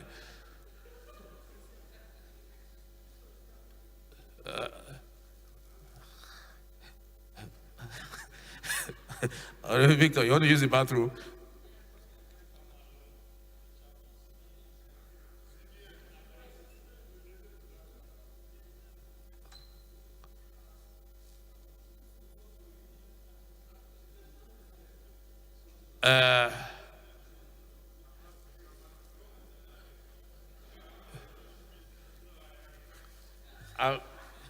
I'm looking for somebody who wants the budget. I decline. Host community, sir. No. Chairman, host community. Are you to direct the presiding officer? Honorable Elumelu, Honorable Toby, I'll take it that you don't want your budget implemented. I will take it you don't want your budget implemented because you were part of the passage of the budget, correct? You were part of the passage of the budget of 2021, were you not? You were, wait a minute. Yes, the MTEF of 2021, which was the budget, you were not. It's a very simple, it's either a yes or a no answer. Were you part of that budget of 2021 MTEF? If you were not there, you are indicting yourself. Thank you, Mr. Speaker. I remain Honorable to the Godwin Elumelu, and I represent the good people of Anyocho Shibili Federal Constituency. I'm from Delta State. I recall very well that during that passage of MTEF, I was in my constituency consulting my constituents. And I wasn't here when it was Okay. passed. A very, very, very critical assignment here, MTF and budget. You were not here to represent your constituency. Are you saying to your constituents who sent you here that something so important that they said you come and do, you were not here? I want you to repeat it to their hearing and for them to hear you. I will respond very well. Mr. Speaker, I recall that there were issues bordering on insecurity. My people were being killed, and that resulted in my going to my constituency. Double with the fact that there was also an issue of Ogwashuku Dam, which APC government was claiming to have done, and they didn't do it, and it was being brandished that they had done it. I had to go to my constituency to confirm. As a matter of fact, they were embarrassed. They were highly embarrassed that it was listed as part of the projects done by APC government, and I needed to brief them back. And given that they gave me the mandate to be on this floor, it became very imperative that I go back to answer to their call. Okay. Honorable Toby, I suppose you were in Enugu during the passage of the MTF too.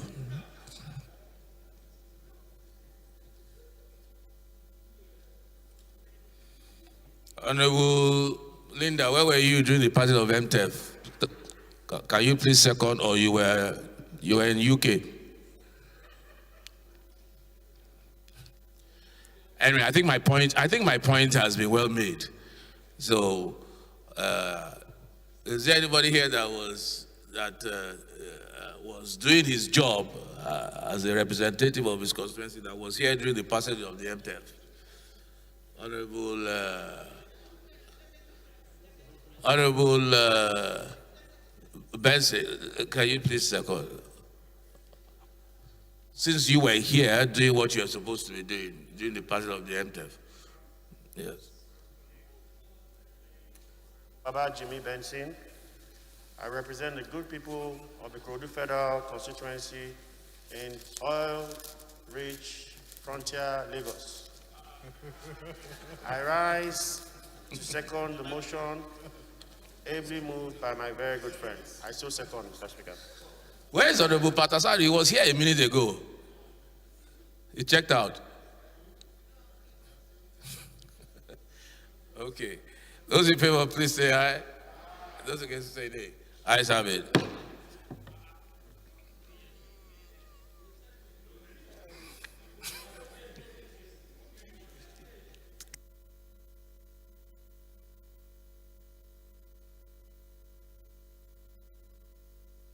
Honorable Sapana, please lay your report.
The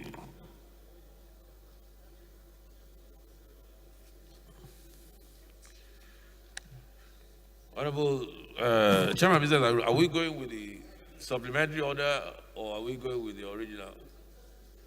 Let's finish with the supplementary order. There's one item. Before we go, okay, there, because I'm seeing that there are a couple of other items there. Yes, All sir. right, the next order of the day is a motion on the reconsideration of outstanding bills from the preceding assembly, standing in the name of Honorable Abubakar Hassan Fulata. Honorable Fulata is invited to move the motion. Thank you, Mr. Speaker, honorable colleagues. I am Abubakar Hassan Fulata. I represent Plenary 8Th of the Federal Constituency. Mr. Speaker, I'm from Jigawa State. Mr. Speaker, honorable colleagues, reconsideration of outstanding bills from preceding assembly. 1. National Health Insurance Scheme Repeal and Enactment Bill 2020, HB 371, Federal College of Education, Lissam Taraba State Establishment Bill 2021, HB 1299. The House notes that pursuant to Order 12, Rule 16 of the Standing Orders of the House of Representatives, bills passed by the preceding assembly and forwarded to the Senate for concurrence, for which no concurrence was made or negatived, or passed by the Senate and forwarded to the House of Representatives, which no concurrence was made or negative, or which were passed by the National Assembly and passed to the President for assent, but for which assent or withholding thereof was not communicated before the end of the tenure of the Assembly. The House may resolve that such bills being regazetted or clean copies circulated be reconsidered in the Committee of the Whole without being commenced de novo. Or withholding thereof was not communicated before the end of the tenure of the last Assembly, aware that the bills were read the first time as House Bills 371 and 1299 respectively, resolved to commit the bills to the Committee of the Whole for consideration. I so move, Mr. Speaker.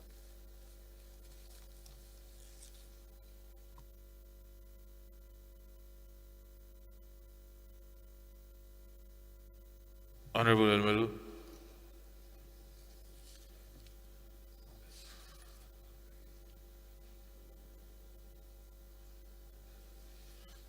Thank you, Mr. Speaker. I remain Honorable Ndudi Godwin Elmelu, and I represent the good people of Anyocho Shimili Federal Constituency. I'm from Delta State. I rise to second the motion moved by the Chairman, House Committee on Rules and Business, Honorable Fulata. I so second. Those in support, please say aye. Those against, please say nay. Ayes have it.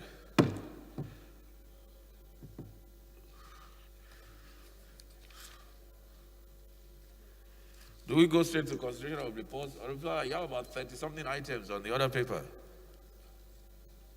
before we even get to consideration of reports. How do we?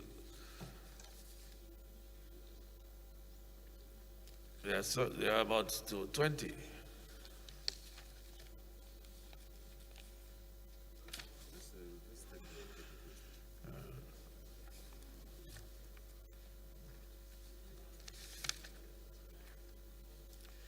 Okay, so the next order of the day is a motion, 13th order of the day is a motion on need to establish the medical clinics in all Nigerian airports. Standing in the name of Honorable Chinedu Emeka Martins, Honorable Martins is invited to move the motion.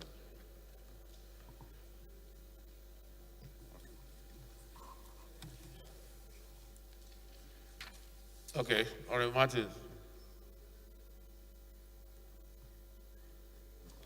Thank you, Mr. Speaker, honorable colleagues. My name is Honorable Emeka Chinedu. I represent the good people of Ahia in the Federal Constituency. Mr. Speaker, I am from Imo State. Mr. Speaker, I rise to move a motion on the need to establish medical clinics in all Nigerian airports. The House notes that according to a report by Ports Health Services Nigeria, 5 of the country's international airports, namely Murtala Mohammed International Airport, Lagos, Port Harcourt International Airport, Omagwa, Margaret Ekpo International Airport, Calabar, Aminu Kano International Airport, Kano, and Nnamdi Azikiwe International Airport, Abuja, were designated to function with full package medical facilities and standby medical practitioner for the purpose of health care and medical emergencies. The House is concerned that the 5 international airports are presently operating with either deplorable or little or no medical facilities, while the remaining ones are practically without verifiable medical facilities. The House recalls that the sudden death in December 2019 of a young traveler identified as Mr. Chukuma Eze, 47 years old, who reportedly slumped and died under questionable circumstances at Monitala Mohammed International Airport, Lagos. The House also recalls that the death of one Mr. Jude Oladako, 44, in October 2019 at Monitala Mohammed International Airport, as well as the episode of a female passenger who was reportedly found dead in one of the toilets at the international wing of the same airport, all of which may be attributed to inadequacies in healthcare and medical attention in Nigerian airports. The House is aware that a transit-friendly environment such as an airport is expected to be equipped with adequate medical facilities and personnel to tackle emergency situations at the airport. The House is also aware that such medical personnel should be able to treat sick passengers as well as vaccinate those who may be traveling to countries that are susceptible to pandemic diseases such as COVID-19 or Ebola.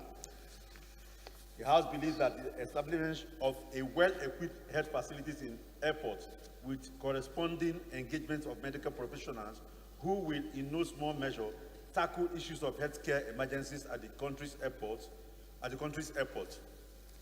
The House also believes that having the option of such medical conveniences and affordable healthcare in all Nigerian airports would bestow confidence in the country's system by people who may want to engage in one business or the other at the airport.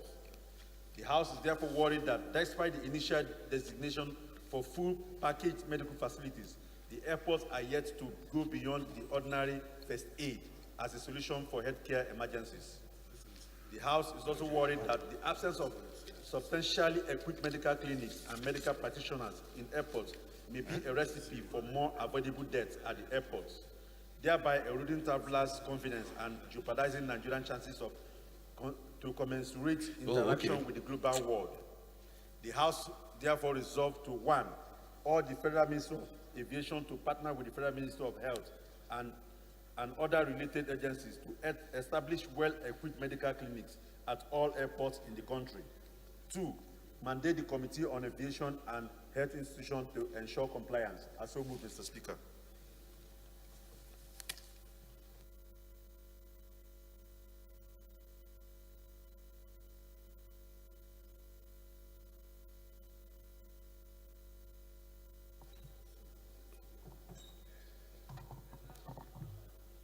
Seconder.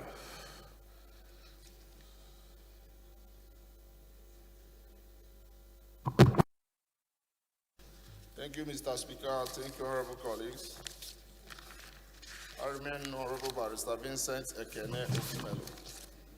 I represent the good people of Anambra State, starting from Oyi and Ayamen Federal Constituency.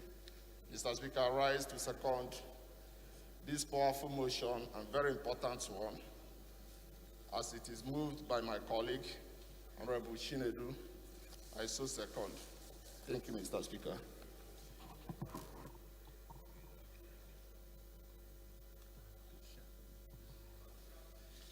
All right. Those in support, please say aye. Those against, please say nay. Ayes have it. Honorable colleagues, we have almost about 20 motions. It's already 2 o'clock. So let's just read your title, introductory paragraph, and go to your prayers. That was a very long motion, and we cannot afford to go through all that. So,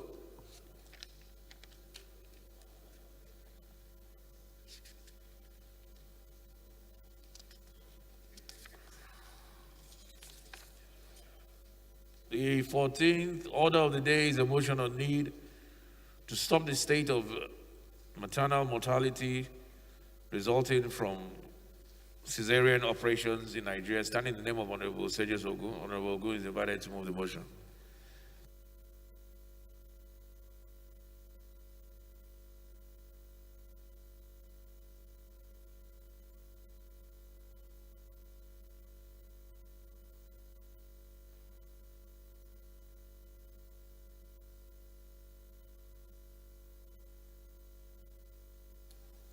Thank you, Mr. Speaker.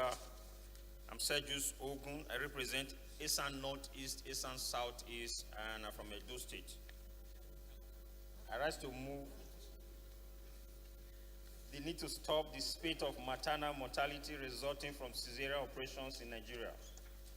The House notes the rising rate of maternal mortality caused by cesarean operations in the country and the high number of mothers who lose their lives in the process of childbirth generally. The House resolves: 1. Urge the Federal Ministry of Health to provide improved facilities and well-equipped medical personnel at all public hospitals across Nigeria. Mr. Speaker, highly esteemed colleagues, I so move.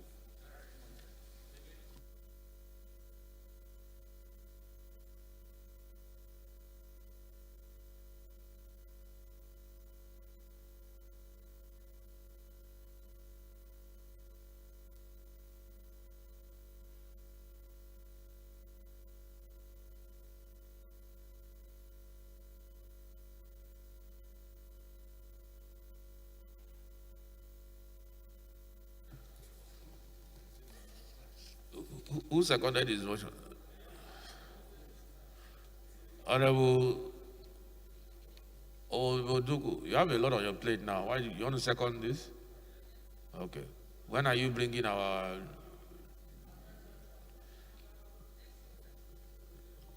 You know we have to pass that electoral before we go. All right, okay, very good. Second.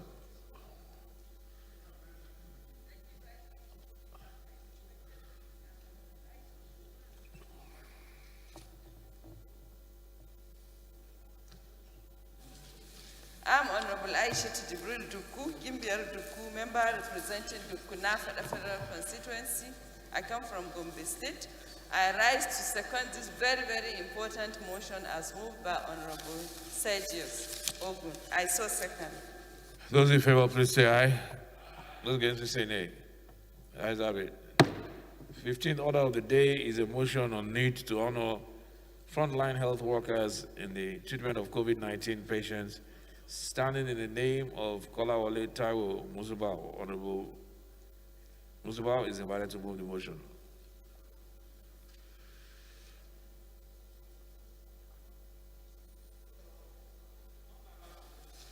It's not, no. Okay. Where is the chairman of the motion? Step down.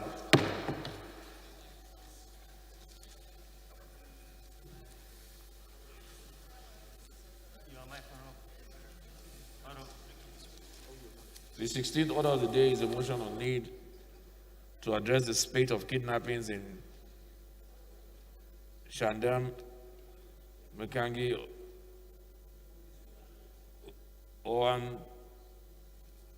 Pan Federal Constituency, Plateau State.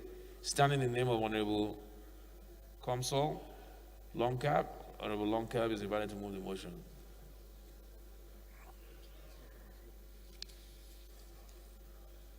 Motion step down. 17th order of the day is a motion on need to address the fall of the Naira and the worsening rate of inflation in the country. Standing in the name of Honorable S.P. Kakale and 8 other members, Honorable Kakale is invited to move the motion.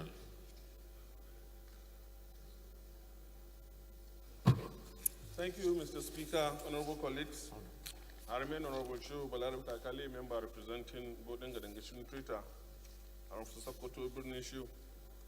I'm presenting a motion in pursuit with other 8 colleagues on the need to address the free fall of the Naira and the worsening rate of inflation in the country.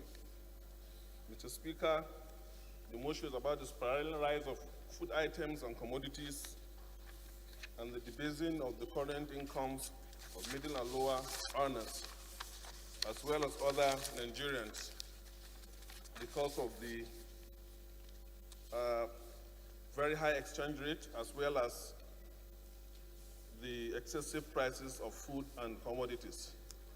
And the prayers as to quickly urge the federal government to convoke a special economic roundtable to provide holistic and workable solutions to the situation, as well as urge the Federal Ministry of Agriculture and Natural Resources to come up with urgent emergency plans to expand the economy, especially in the areas of entrepreneurship and agriculture.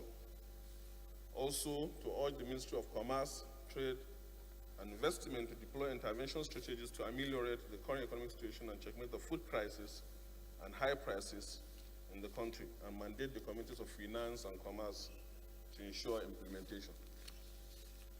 I so move, Mr. Speaker.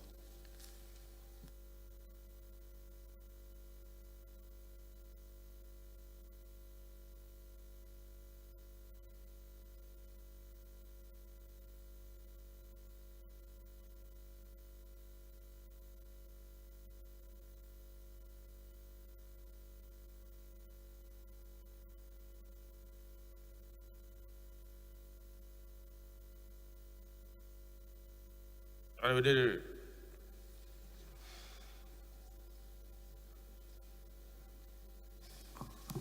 Thank you, Mr. Speaker. Ali? Sorry. My name is Honorable Aruna Isa Deleri, representing Kara Rogo Federal Constituency. Mr. Speaker, I'm from Kano State. I rise to second this very important motion moved by Honorable Kakale. I so second.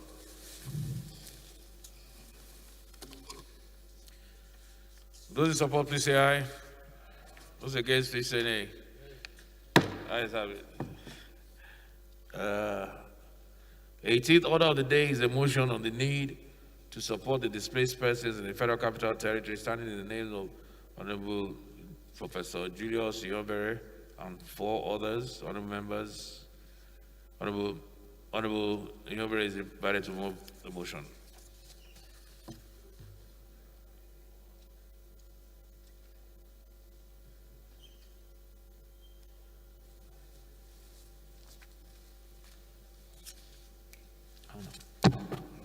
Mr. Speaker, I remain Professor Julius Ihonvire, Owan Federal Constituency, Edo State.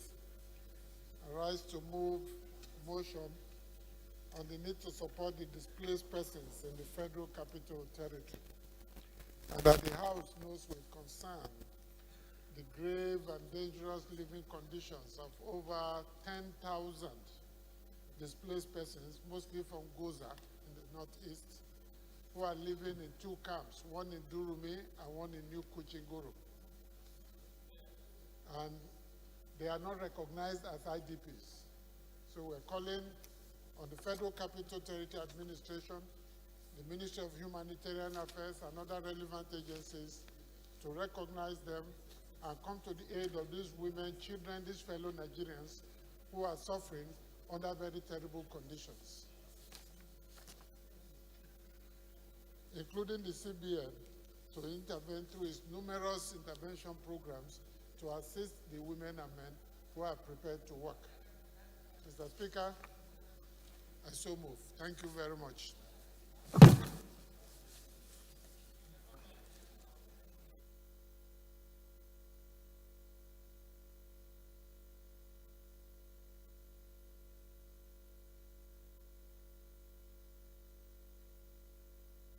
Are we fine? Please second.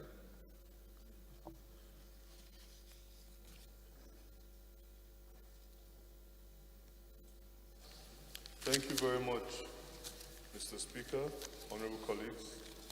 Honorable Ifeanyi Chudimoma is my name, and I speak for the people of Ihiala Federal Constituency.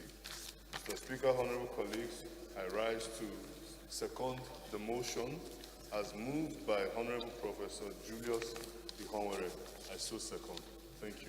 Thank you. Those in support, please say aye. Those against, please say nay.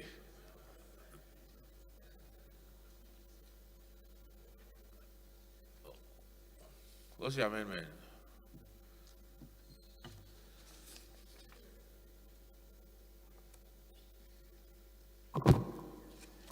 Speaker, honorable colleagues, I remain Vincent Ekene Ofumele Esquire. I speak for the people of Oyi, and I am in federal constituency from Anambra State.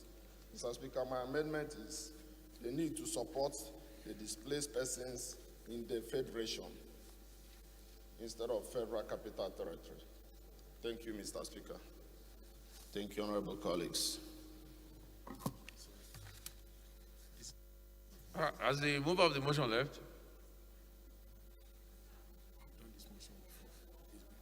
Where's Prof?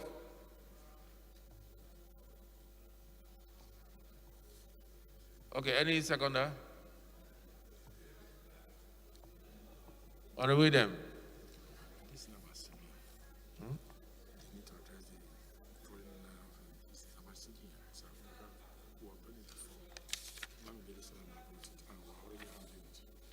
So bring it up now.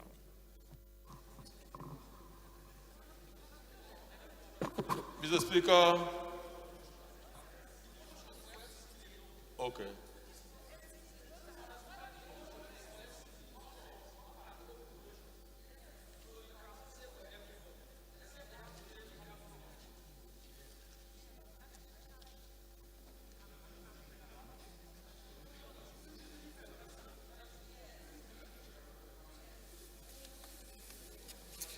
What are you complaining about?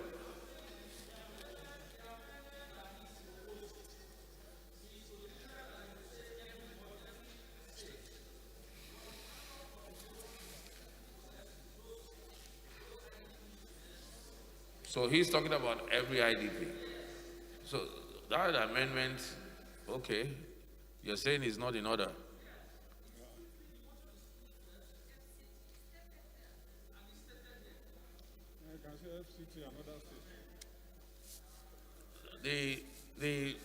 The rules of amendment, is basically that the amendment be relevant to the issue. So the question is, That's what I'm saying. expanding is it relevant? Honorable Sada, I think it's relevant. We've done it several times, but that does not mean that you may not be right. Because if you amend the prayer, then consequently you've amended the body of the... which yes, but that's not what he's doing. You are changing the motion entirely. Are we not...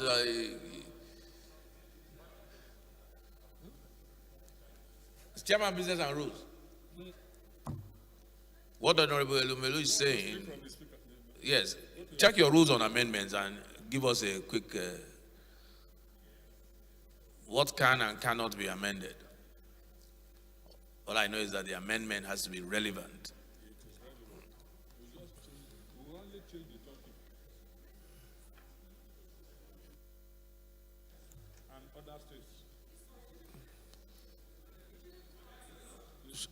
So look through your rules and point me to where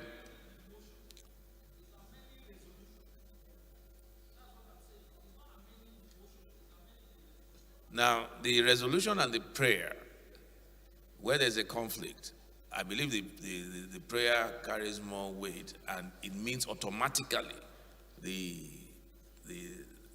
title is amended automatically. But the question is whether you can even change the title. Chairman Business, are you still?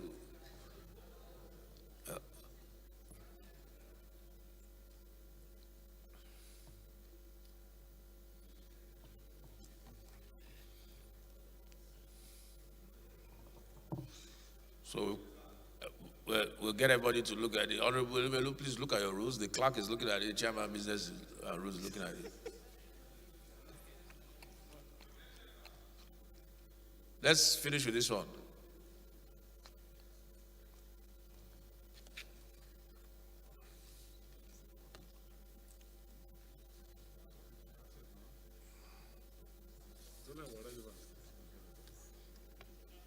Okay, I think if you turn to page 44,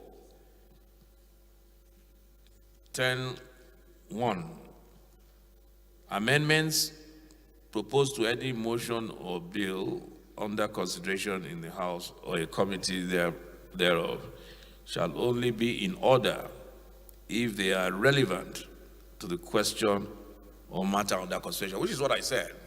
The only thing is relevance. So the question now is that amendment relevant to the question now or matter under consideration? The question now is that the matter under consideration is, no, FCT is not the matter under consideration. IDP is the matter under consideration. FCT is the target. IDP location. Yes. Yes.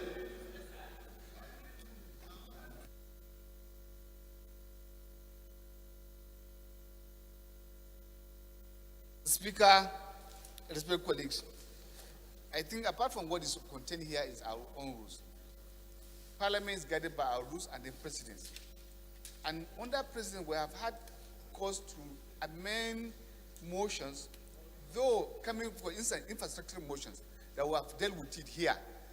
Praying for one location, at the end of the day, we will amend it to encompass and carry along many other locations. And this is not different. It is about the welfare of Nigerians, which is the primary function of any government. And I think it should be led to, that amendment should be led to SANSA. I think the DS is right. What it says, the last 3-4 words, matter under discussion. The matter under discussion is IDP, and the reason why by practice we've always, when other members think their constituents should also be included, we've amended here to include other constituents. Otherwise, if we don't do that, Honorable Elumelu, every constituency, every state will now bring, okay, IDP under my state, IDP under my state, IDP under my state, different motions. It's a waste of legislative time when you can capture everything under one motion. I think that's the reason why we adopted that prior practice. But your observation was interesting, and that's why we've had to look at our rules again. So there was a second, Honorable Idem.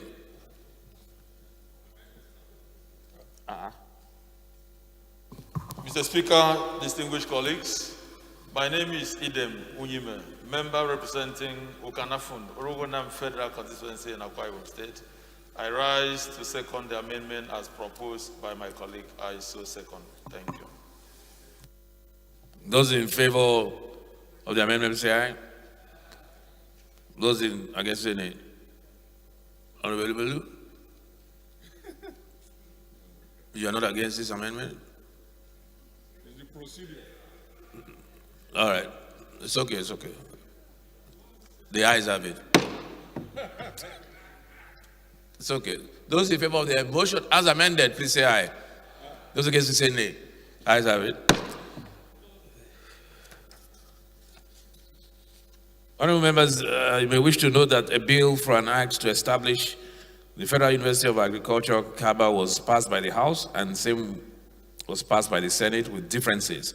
The following members are nominated as conferees to harmonize the areas of differences in the bill: Honorable Olododo Cook, Chairman; Honorable Babangida Ibrahim; Honorable Jafaru Suleiman Ribadu; Honorable Ononuga Adewumi; Honorable Zainab Gimba; Honorable Priya Oseke, member.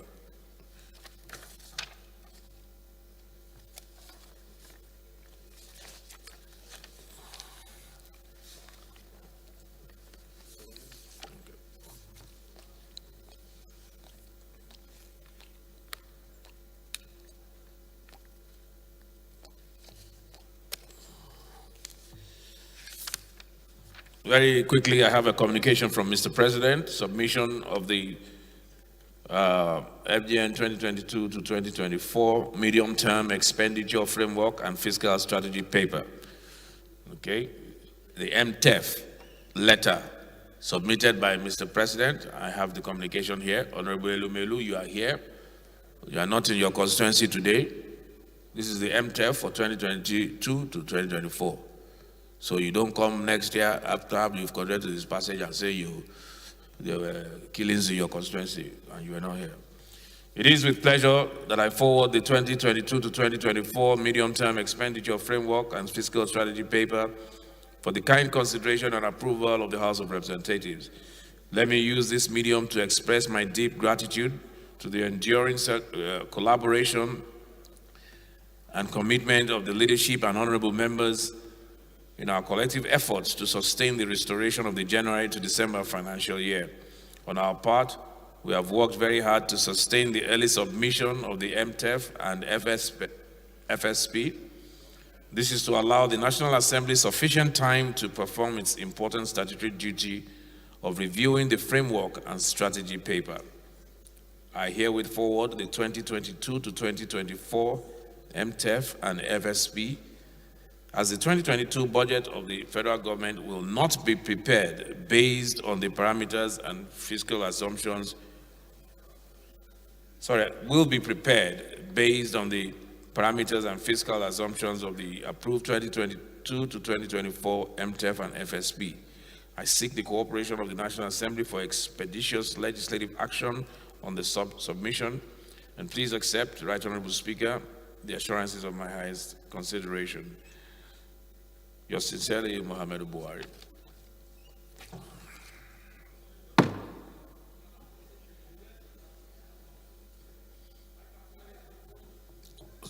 Say what you have to say. Put on your mic.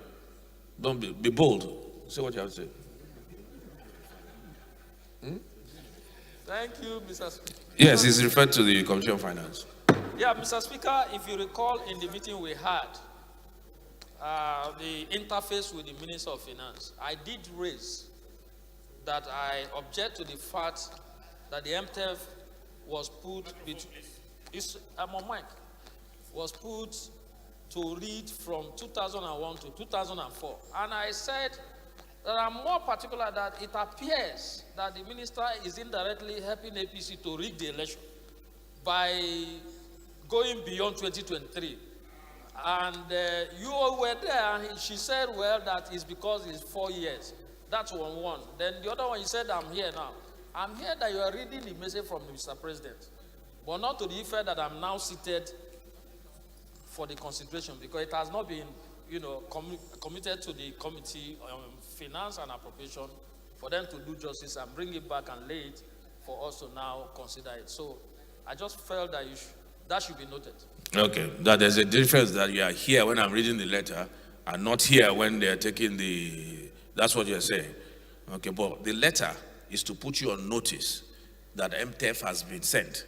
It is now your responsibility and duty as a legislature and the leader of the minority to follow and monitor when it comes up. Nobody is going to do that for you.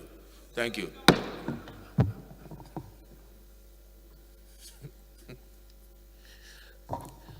Don't worry, I used to go through this heat when I was sitting there and what's his name? Tambwa was sitting here. No, who was it? Anyway, I used to go through that. Don't worry. So it's nothing personal. Yes, Honorable Faleke. Thank you, Mr. Speaker. My name is James Abiodun Faleke. I represent Ikeja Federal Constituency. I just want to respond to the minority leader's comments as regards the tenor of the MTEF. Exactly. I think this was cleared at that pre-meeting. And in the interest of the Nigerian public, the government of the day is complying with the Fiscal Responsibility Act, which says every MTEF must be for 4 years. So this has nothing, excuse me.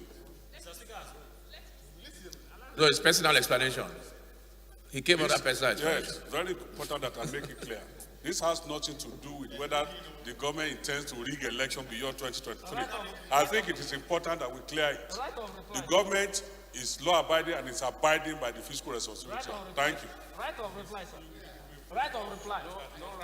You have a right of reply when there's a motion or a debate. So you have no right of reply on a personal explanation. Privilege. I would like to know how your privilege has been, how he has broken your privilege. How did Honorable Faleke affect your privilege? Okay, thank you, Mr. Speaker. I remain Honorable Ndudi Godwin Elmelu, and and I represent the good people of Anyocho Shimilifera concern from Delta State.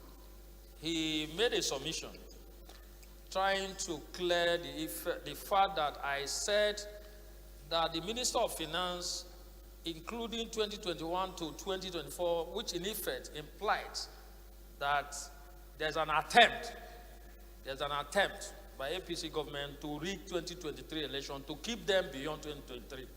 And he responded to the effect that on that day that the minister replied by saying that MTF is supposed to be for 4 years. But Mr. Speaker, let us recall that even when that MTF, the one that is currently in run or currently being used, was approved, it was meant for 4 years, and which ends in 2023. So nothing stopped the Minister of Finance from applying that same MTF that is running up to 2023. So which means, hold on now, I think I'm protected. I think I'm protected. It was done in 2020 for 2021 to 2023. Now, my argument is that, look, why include 2024? That is my question. I thought you said they did 2021 to 24 last time. That's what you said? No, 2020 to 2023.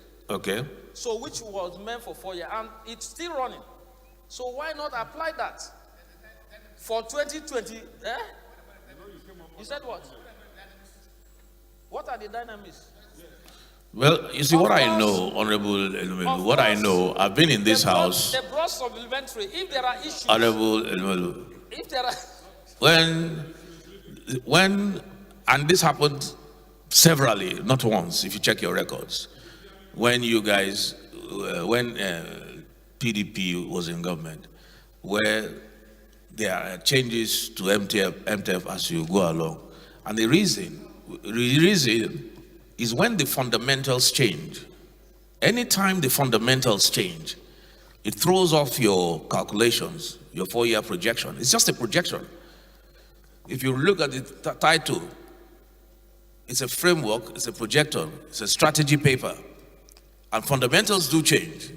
Oil prices, FX, and several things. And you must, as a matter of must, which your party did several times, in fact, almost every year, if I remember correctly, when the fundamentals change. Thank you for your assumed right of reply, which you don't have. Honorable Faleke, you wanted to add to it? Okay, so let's move on. The 18th order of the day, okay, we've done that. The 19th order of the day is a motion on deplorable condition of power supply in Lafia, Nasarawa, standing in the name of Honorable Abubakar Dahiru. Honorable Dahiru is invited to move his motion.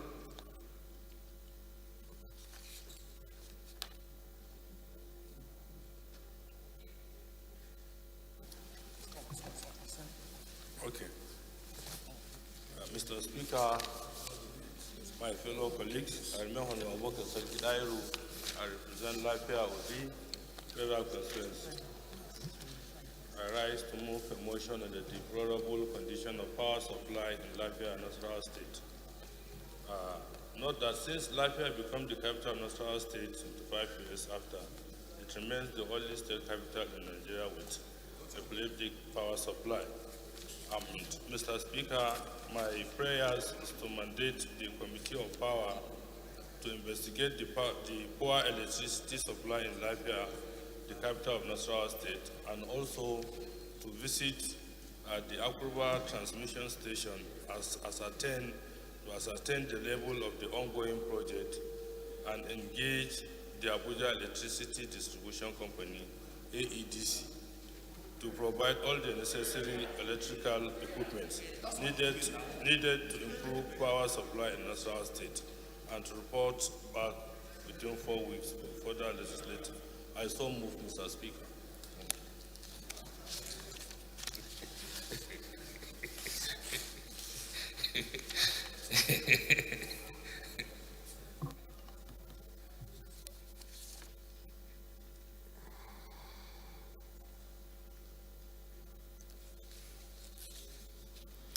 Any seconder?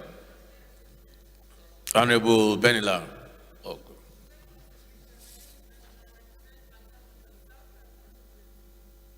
I second this very important motion as moved by my colleague, Honorable Dahiru Sarki. But please, can we add Langtang to it? Okay, what?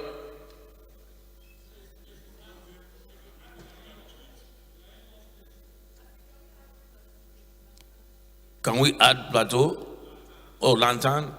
If you want to move an amendment, move an amendment.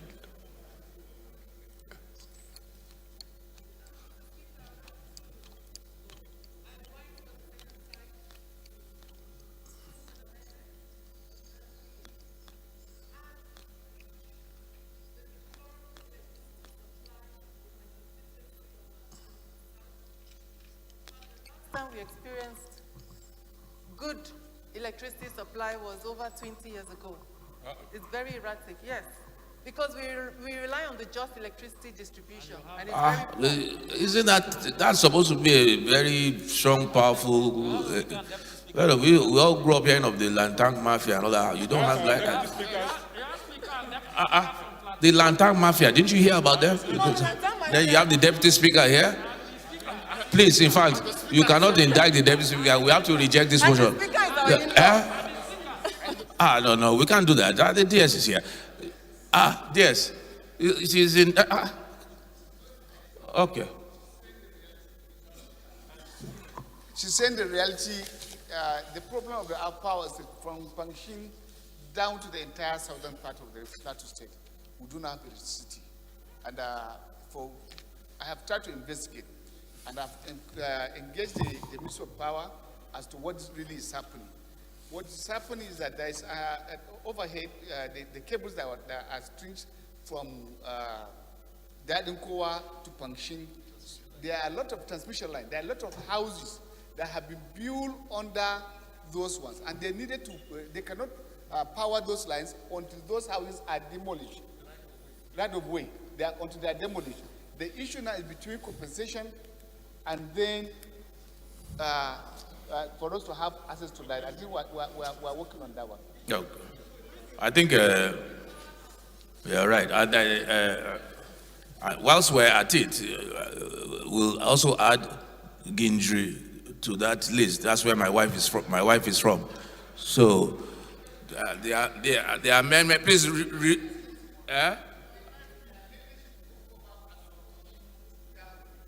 Of the southern part, southern plateau, sir. Does that include Gindri? Gindri is safe. Gindri is safe. Safe? Yes. Let's just make sure. Let's.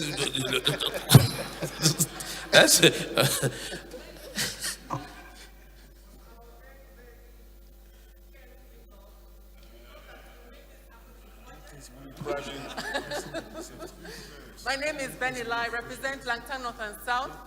May I move an amendment to add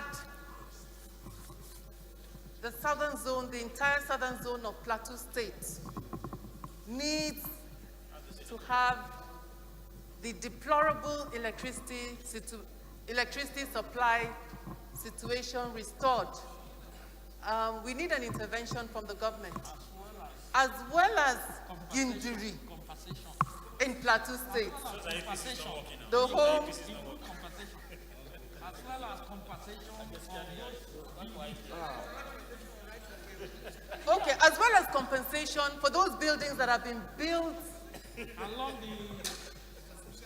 along the transmission lines. Okay. Mr. Speaker, may I so move? Thank you. Okay. Any second, Honorable Melu?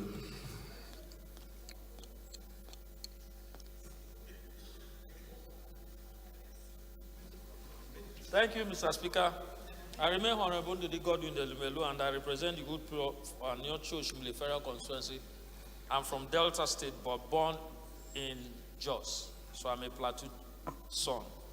I second the motion as amendment as proposed by Honorable Benila.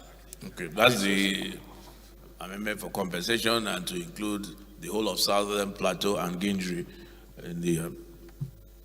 Those in support of the amendment, please say aye. Those against, please say nay.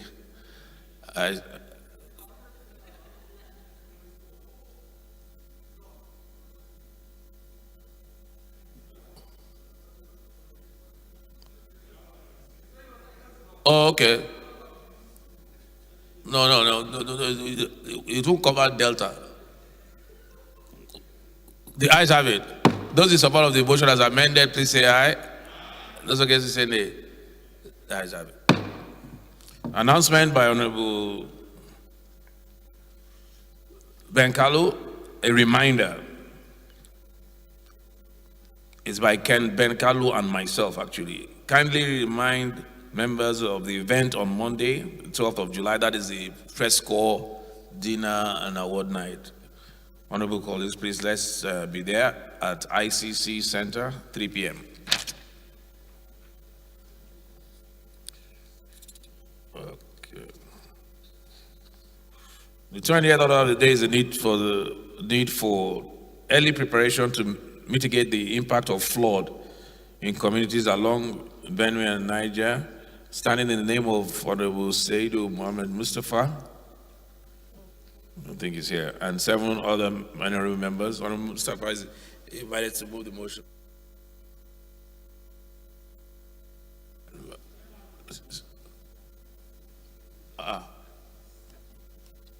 Why is Honorable Mustafa?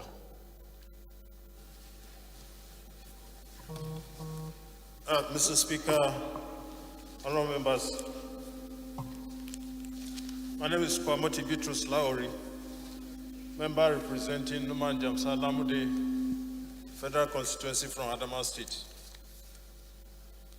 Mr. Speaker, the motion is the recurrent flooding that is happening along the Benue-Niger Trough, and it is seeking for early preparation to mitigate the disaster that may occur as a result of the flooding. And several motions are being moved in respect of floodings, and it is to ensure that the federal government is proactive. And therefore, the motion resolved, 1, to urge the federal government to... Are you part of the co-sponsors? Yes, actually, I am the sponsor. The others are the co-sponsors. So why do we have SMA as the sponsor of the? Why do we have Honorable Mustafa as the sponsor of the motion? I think it's during the typographical error. The chairman business were in a gray area. We've never been down this road. It's a co-sponsor. Oh, it's a co-sponsor. That's enough. That's sufficient. Okay. Please, so the prayers. Thank you, Mr. Speaker. Resolve to urge the federal government to adequately prepare a plan for imminent disaster by stockpiling relief materials to ameliorate the sufferings of the victims in good time. Also, urge Ecological Fund Office to work out lasting solutions to the ecological problems in the flood disaster-prone areas across the country. And thirdly, mandate the committees on ecological fund, environment, emergency and disaster preparedness, water resources, and internally displaced persons and refugees to assess the level of preparedness of all relevant agencies toward ensuring timely and effective response to victims of disaster, as well as review past resolutions on flood disaster motions with a view to harmonizing recommendations and address the root cause of the perennial flood disaster and ensure implementation. I so move, Mr. Speaker. Okay. Honorable Chris Azubugo. Okay, please second. Yeah, please second.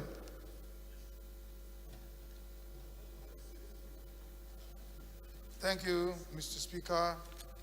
I remain Honorable Engineer Chris Emeka Azubog. I represent the people of Nnewi North, Nnewi South, and the Okusigo Federal Constituency.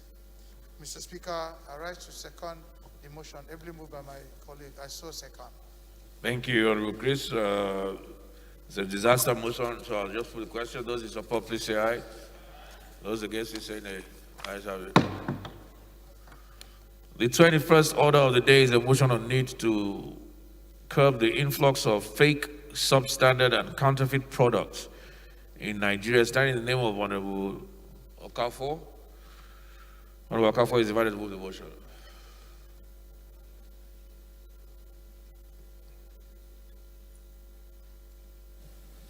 Thank you, Mr. Speaker. Distinguished colleagues, my name is Chike John Okafo. I represent a member, Yitu Boma, Obo Federal Constituency. I'm from Imo State.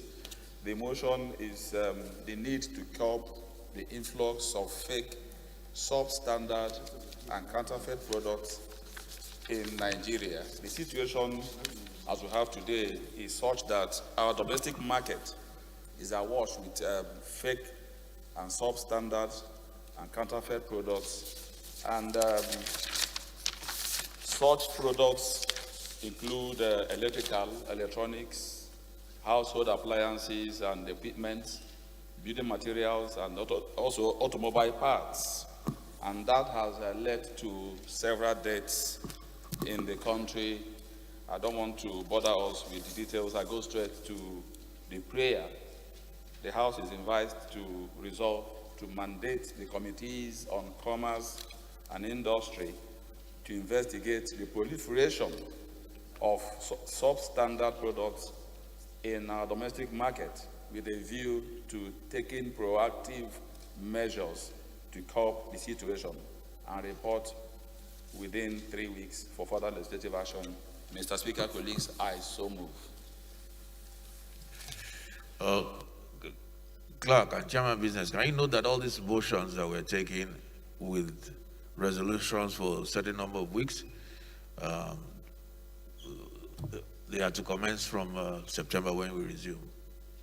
Because 3 weeks will be right in the middle of our vacation, and there will be nobody here, and we don't want anybody to be carrying out any activity during the summer break. So everything should start from resumption. So any second order, Osby? Osby? Oh, sorry. Honorable Dr. Is it Chinedu?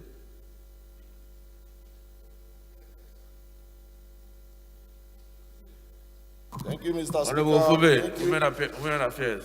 Thank you, Mr. Speaker. Thank you, honorable colleagues. I remain Honorable Barrister Vincent Ekene Ofumelo. I represent Oyi and Ironman Federal Constituency. I'm from Anambra State. Mr. Speaker, by the special grace of God, You are the Deputy Chairman of Women Affairs. I represent the entire Women in the Co-Federation, including my mother and the rest of them. Mr. Speaker, I rise this afternoon to second this important motion, heavily moved by Honorable Okafo. I so second. Thank you very much. Motion moved by Honorable Okafo, seconded by Honorable Vincent. Those in favor, please say aye. Those against, please say nay. Ayes have it. 22nd, 23rd, not here. All step down. 24th order of the day is a motion on victimization of the people of Kebbi State in the ongoing nationwide registration of farmers standing in the name of Honorable Shehu Koko. Is here. Honorable said you are not around. Honorable Shehu Koko is invited to move the motion.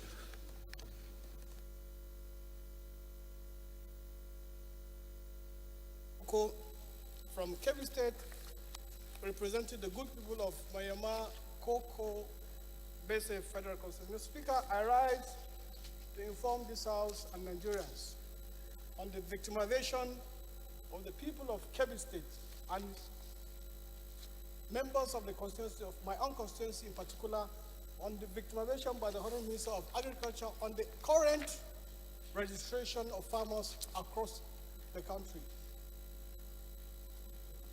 Resolved, Mr. Speaker, the House do assign the Committee on Agriculture and Production Services to interface with the Federal Minister of Agric and the Ministry to ascertain the criteria used to appoint the enumerators and register the farmers as well as fertilizer subsidy regime in the country. And urge the Federal Minister of Agriculture and Rural Development to send enumerators to my states, that's Kebbi State, proposal of restraint of farmers for them to get the subsidy of fertilizer. I saw what Mr. Speaker. Okay, Honorable Jaga, please second.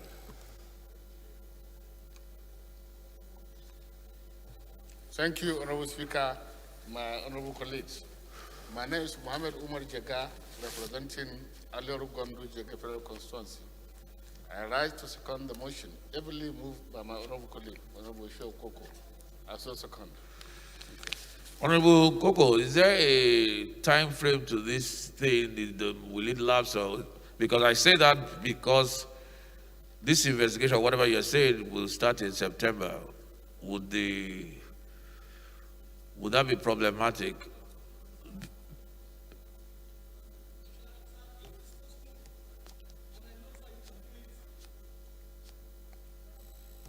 Thank you, sir. Sir, if it is possible, and I know you can do it, sir, the current registration is ongoing. And the federal government is doing it as a result of fertilizer subsidy regime by the federal government. And so my own state is left out. That's why I'm bringing this issue, sir. I do understand that, but the registration does not, when will it close? It's ongoing, sir. Yeah, when will it close? In the next 1 week, sir, it will close. 4 weeks. 1 week, sir.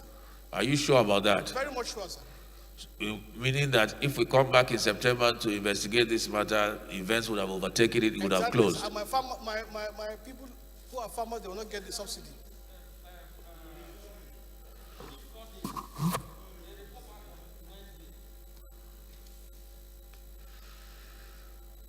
Yeah. What was your prayer? Was there a time frame to it? Sir, there is no time frame, but I want it immediately because of 2 or 3 reasons, sir. So no, that's okay. If there's no time frame, let's put a time frame to it that will meet maybe in the next 7 to 10 days or something. Yes, sir. In the next That they should report. to the house in the next 4 or 5 days, if possible, sir. Day. Yes, sir. Okay. And that's the committee on. Agriculture production services, sir. Okay. Today is Thursday. We close on the 14th, right? So the next 5 days. Let's just give them 5 days. Yes, sir. We'll give them 5 days. So reflect that in your prayer. Yes, 5 days to report back to the house because of time. Time frame, sir. Yes, time factor. Yes. So those in support, please say aye. Those against, please say nay. The committee is mandated to look into this matter and report back to the House 5 days before we close on the 14th. Clerk, make sure you immediately write to the committee because of we only have 5 days, and I want them to submit to the House within 5 days. The 25th order of the day is a motion on need to upgrade Dambaba, Damfulani, Sontai Airport, Jalingo to an international airport standing in the name of Honorable Megari. How can you say that? Look, Megari. Megari is right. These are very wicked people, Megari. They don't want airports in Jalingo. Thank you, Mr. Speaker, honorable colleagues. My name is Akasim Ubello Maigari. I speak for the entire people of Jalingo, Yoros in Federal Constituency. I'm from Tabaraba State. I rise to move a motion need to upgrade Dambaba Damfulani Sunte Airport, Jalingo to International Airport. Mr. Speaker, Dambaba Damfulani Sunte Airport is a state-owned airport, and it's a passenger airport that have only one flight. There's a flying on that route. The prayers is urge the Federal Ministry of Aviation and other relevant authorities to upgrade the status of the airport to international airport with state-of-art facilities and liaise with the state government for the possible takeover of the airport. Mandate the House Committee on Aviation to ensure compliance. I so move, sir. Okay, Honorable fine.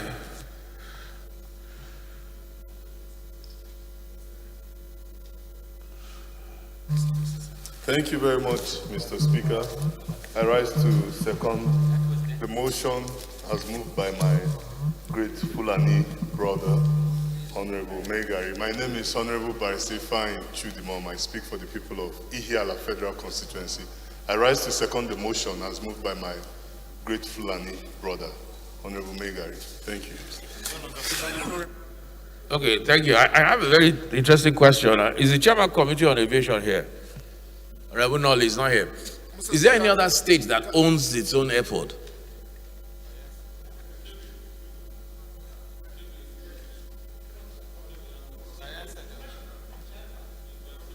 No, on a serious note, I asked the question, is aviation under the exclusive list or concurrent? It's exclusive, right? So how in the first place did the state own an airport if aviation is under exclusive list? Yeah, maybe you can explain.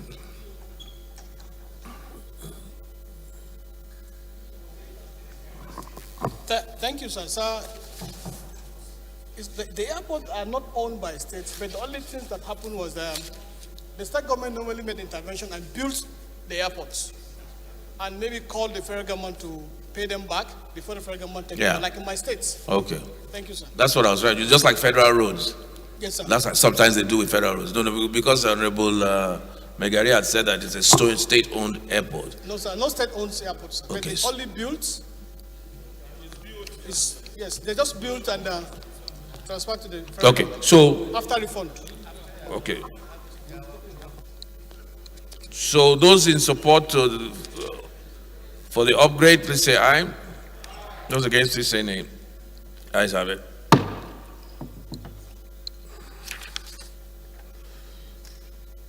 '26th order of the day is a motion on need to construct the Sabon-Kora Bridge along River Kaduna to curtail unabated security challenges in Kaduna State, standing in the name of Honorable Amos Melgaji. Honorable Amos here? Okay. Honorable Amos, please move your motion.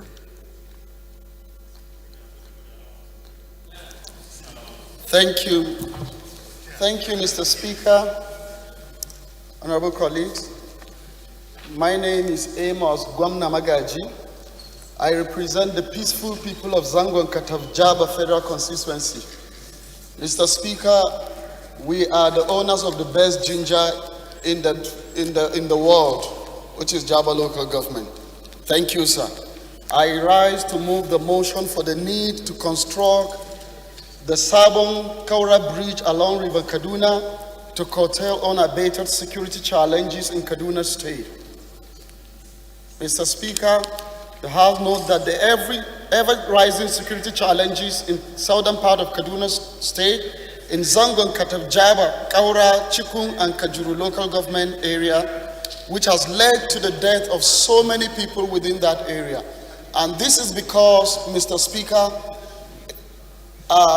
River Kaduna, which is along that area, does not allow security operative to advance to the flashpoints in those areas. It will take less than 15 minutes for them to respond to any security challenges and to also control the cattle rustling and all the security challenges we have in that area. The prayer.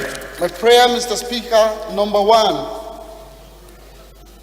the House resolved that to urge the federal government through the Federal Ministry of Works and Housing and the Federal Road Maintenance Agency to construct Sabon-Kora Minyeyu Bridge along River Kaduna. Number two, mandate the Committee on Works, Appropriation, and Legislative Compliance to ensure implementation in 2022 appropriation. I so move. Okay. Chief Dr. Professor Honorable Adejare.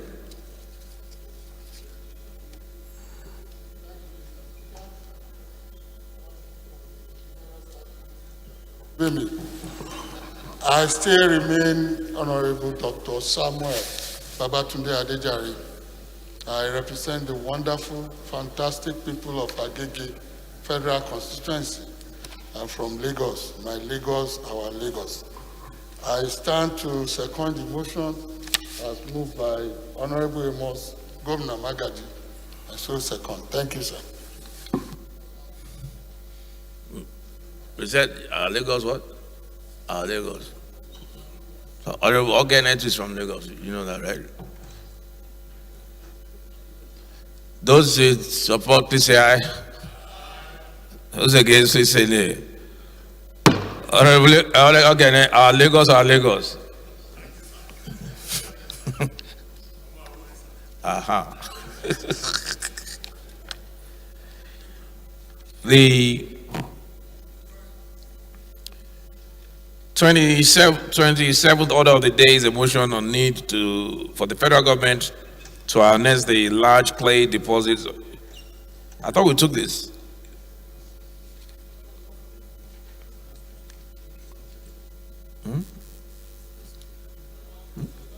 No, not today. Somebody brought a motion on clay. Was it yesterday or day before yesterday? Chairman. Anyway, the 27th order of the day is a motion on need for the federal government to harness the large clay deposit in Oruk, Aham local government area of Akwa Ibom State, standing in the name of Honorable Onyime Idem. Honorable Idem is invited to move the motion. Are we sure we didn't take this thing a couple of days ago? Mr. Speaker, it was listed yesterday, but could not be taken, so we listed it today. Honorable Luke didn't have a motion like this. Did Honorable Luke have a motion like this? Okay, go ahead.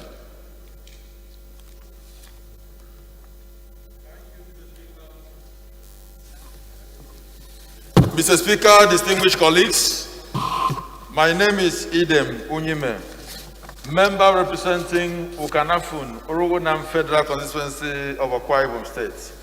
I rise this afternoon to present a motion on the need for the federal government to harness the large clay deposit in Orogonam local government area of Akwa Ibom State. Mr. Speaker, this community is blessed with large commercial quantity of clay, which I believe it is, if it is properly harnessed, it is capable of generating much revenue for the country and employ our teeming youth as a way of solving unemployment problem of the country. The House resolved to urge the Ministry of Mines and Steel Development to immediately visit the quarries, ascertain the level of resources available, develop a plan for the harnessing the resources, and establish a clay processing factory in Orogonam local government area of Akwa Ibom State. Mandate the Committee on Mines and Steel Development to ensure compliance. Mr. Speaker, distinguished colleagues, I so move. Honorable Abbas. Honorable Abbas. I saw him a minute ago, he's disappeared. Okay. Honorable Egberogbe, second.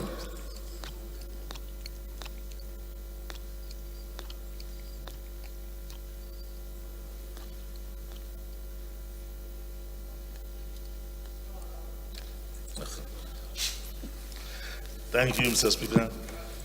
My name is Honorable Muftau Egberogbe. I represent the Apapa Federal Constituency. I'm from Lagos State. I rise to second the motion as ably moved. I so second. Who had an amendment? You have an amendment? Okay.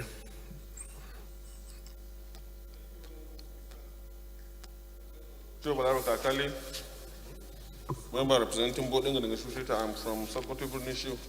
Sir, my amendment is that except if it changes the clay deposit, maybe to some mineral resource of either limestone, but clay is not under exclusive list. It's a form of soil, so it's under the purview of the states. So the federal government going to develop clay in some part of the country, I feel it's not necessary. States can do it. So my amendment says to harness maybe the large mineral deposits that are there, whether it's limestone or other form of mineral resource in Akwa Ibom State. But clay is just from a soil that is under the state policy. Interesting. That amendment throws a spanner into the wheel of this motion. Because what Honorable Kakala is saying is that clay is not a mineral deposit. Is the chairman Solid Minerals here? Michael. So that's the dispute. If it's not a mineral, we have no jurisdiction over it. That's what he's saying.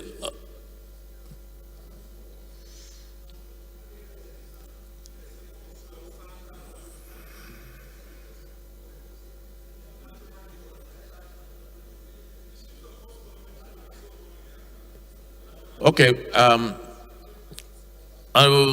Honorable Idem, what do you have to say to that observation? Because it's important, if he's correct. I don't know if he's correct.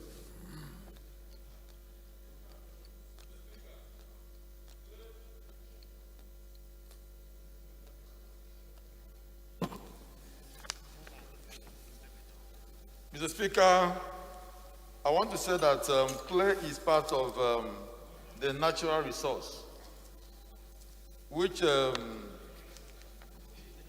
federal government has control over it. You know, looking at section 44, sub 3, and item 39 of the second schedule of the exclusive legislative list. So the Constitution of the Federal Republic of Nigeria as amended. The federal government has control and management of natural resources. So clay is part of natural resources that federal government has proper control of and management of the resource. So it's part of natural resources. It depends on how wide you want to define natural resources. Is sunlight natural resource?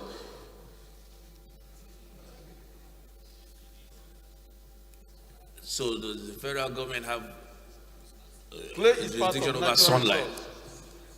Mr. Speaker, clay is part of natural resources. It's a very interesting, yes, I think you may be right, but so that we err, let us err on the side of caution. Does anybody have the, Clark, do you have the Minerals Act? And is there a schedule to it that lists the minerals? If somebody wants to shed light, Honorable Munir.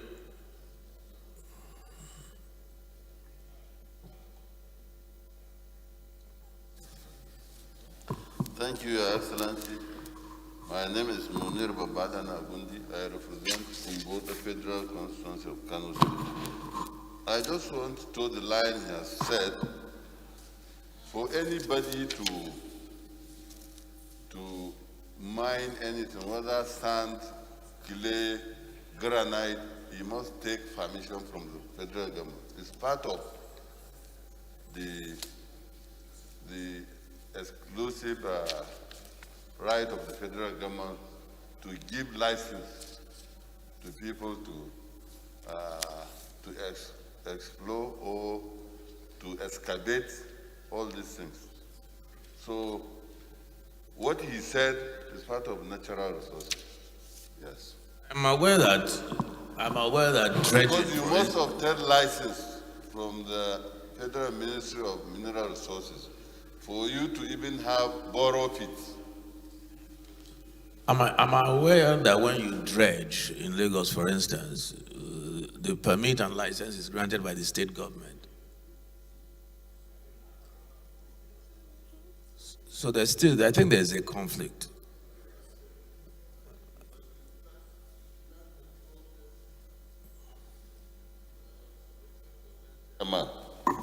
You start the process from the local government, then you go up to the federal. The federal is the final one that will give certificate. On dredging? Yes. On even borrow pits. Even the idea itself, quite honestly, that sand found in a state is controlled by the federal government, even the idea is something we need to look at, and that's what we've been talking about federalism and all of that. But I think, Honorable Benson, you wanted to say something? you very much, Mr. Speaker, honorable colleagues. I would base my argument on the Land Use Act that vests all lands within the jurisdiction of the governor and within a state. So I'll submit, sir, that sand, whether it's loamy or sandy, belongs to the state governors or the local government have purview over it, and not the federal government. Thank you, sir.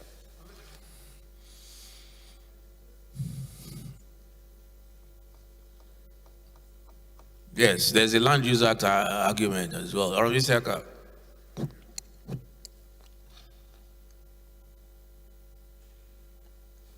Thank you very much. Mr. Speaker, I think the little argument we have here is a matter of semantics.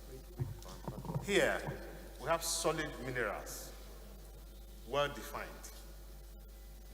And the solid minerals... What are you reading from? Minerals Act? Yes, sir. So we have ranging from natural gas, tin, iron ore, coal, limestone, lithium, lead, and zinc. So those are well defined as solid minerals, and they are kind of deposits.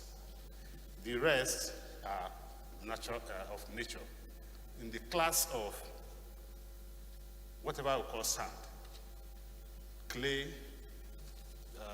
laterite, sharp sand, in that class. So it now depends on the aspect. But in our locals, the little that I know, it is the State Ministry of Environment that normally give permits for people within that environment to take sharp sand and others. Yeah, I'm not sure about Kano, but I'm aware that in Lagos and so many other states, dredging sand is exclusively the state government. Yes.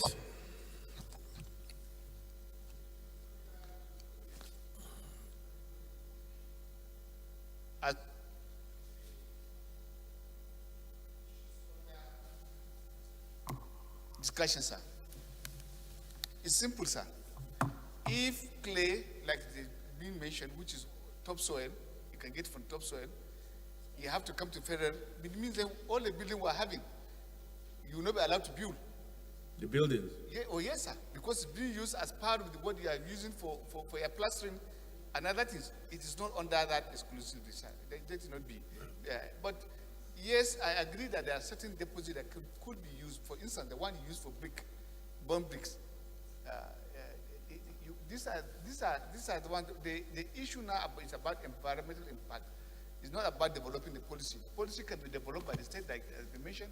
But if he's moving and they're asking the lead of the house to assist in getting federal government to come because of the light deposit, which could turn out to be another wealth for the country, it's a different entirely, but not be brought that yes, it is under the federal government has come to do. No, that I do not believe in that one, sir. I think about the mineral deposit is very clear. What is under the soil is what belongs to the federal government. What is on the top of the soil, it is not the prerogative of God. It's very clear everywhere, sir. Yeah. Thank you very much. Thank you. I think that basically sums it up. And from the definition read by Isiaka, whoever drafted the law, they knew what they were saying when they distinguish between minerals and solid minerals. Otherwise, there would have been no need to add the word solid. It means that if it's not solid mineral, it's just another mineral and falls under the state. That would be my own interpretation. But I think, so that we can we bring this tomorrow? Let's look at it. Chairman Business, together with ADEP, Tuesday. You have all weekend to look at it, examine the laws properly, speak to the minister, the directors in the ministry, and see. My instinct, just like the DS and many of us have said, is that clay will be taking this thing too far. If we say even sand and clay and all of those things should be under the purview of federal government. Don't forget that the general principle now is to try and limit the size of government rather than expand it. So we'll step it down till Tuesday and take it again when we are thoroughly and well informed under the Minerals Act.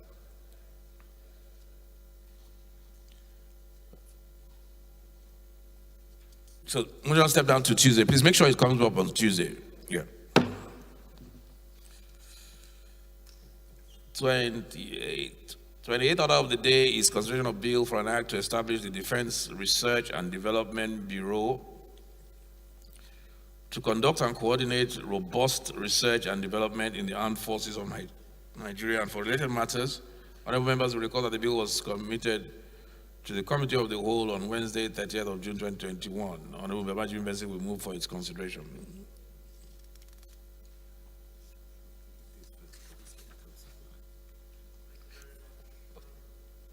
Yeah, Honorable Jimmy Benson, hold on 1 second. There's something that requires Committee of Supply here, a motion on that.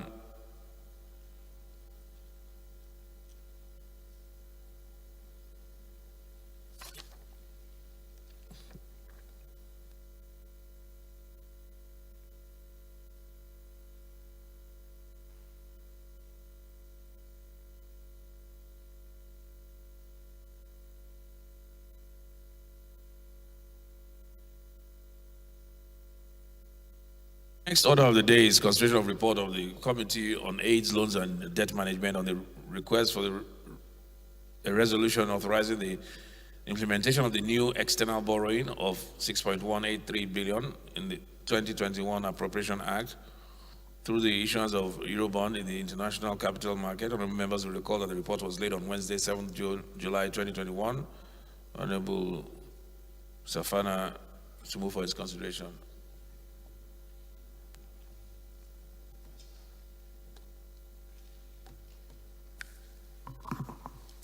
Thank you, Right Honorable Speaker, my respected honorable colleagues.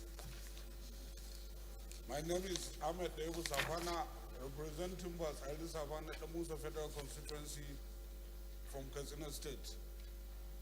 Mr. Speaker, I move that this House do consider the report of Committee on AIDS, Loan and Debt Management on the request for the resolution authorizing the implementation of the new external borrowing loan of 6.183 billion US dollars in the 2021 Appropriation Act through the issuance of Eurobond in the international capital market and approve the recommendation therein. I so move. Thank you, Honorable Munir.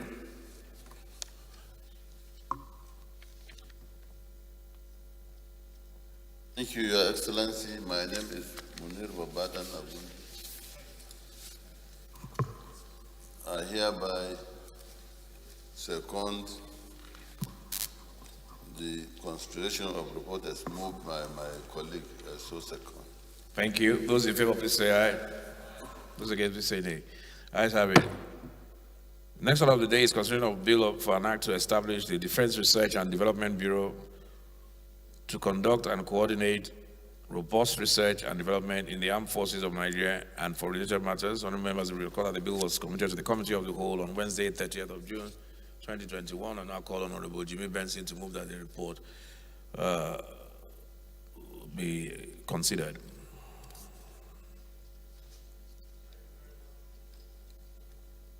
Speaker, Right Honorable Speaker, honorable colleagues, I move that the bill for an act to establish the Defense Research and Development Bureau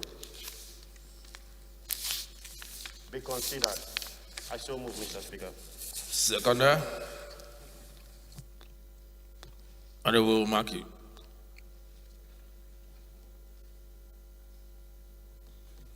Thank you, Mr. Speaker. My honorable colleagues, I'm Abubakar Maki Eleman. I'm from Jigawa State. I represent Madam Ruri Kaugama Federal Constituency. I stand to second the report heavily moved by my chairman, Baba Jimmy Benson. I so second. Thank you. Thank you. Those in favor, please say aye. Those against, say nay. The ayes have it. 29th order of the day is consideration of two reports of the Committee on Agricultural Colleges and Institutions. Honorable Munir Baba Danaguru will move for the consideration.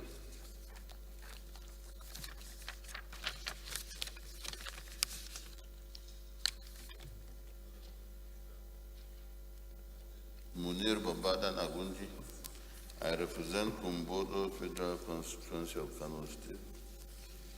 I move that the House do consider a report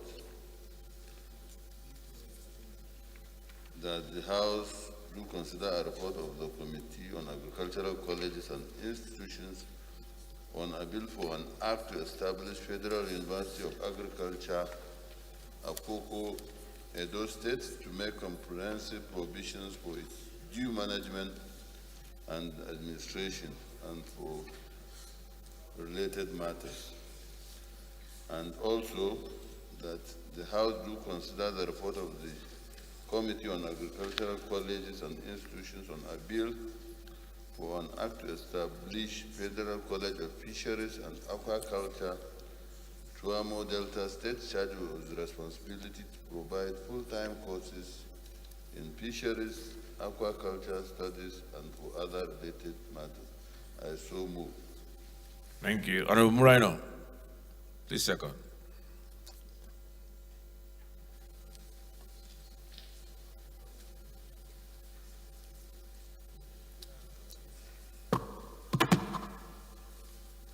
Right Honorable Speaker, my honorable colleagues, I am Honorable Dr. Ajibola Muraini. I represent Barapa Central, Barapa North Federal Constituency. Mr. Speaker, I humbly support the motion ably moved by my noble colleague. Thank you, sir. Thank you. Those in support, please say aye. Those against, please say nay. Ayes have it. The 30th order of the day is consideration of 4 reports of the Committee on Public Petitions. Honorable Jerry Alagwaso will move for the consideration.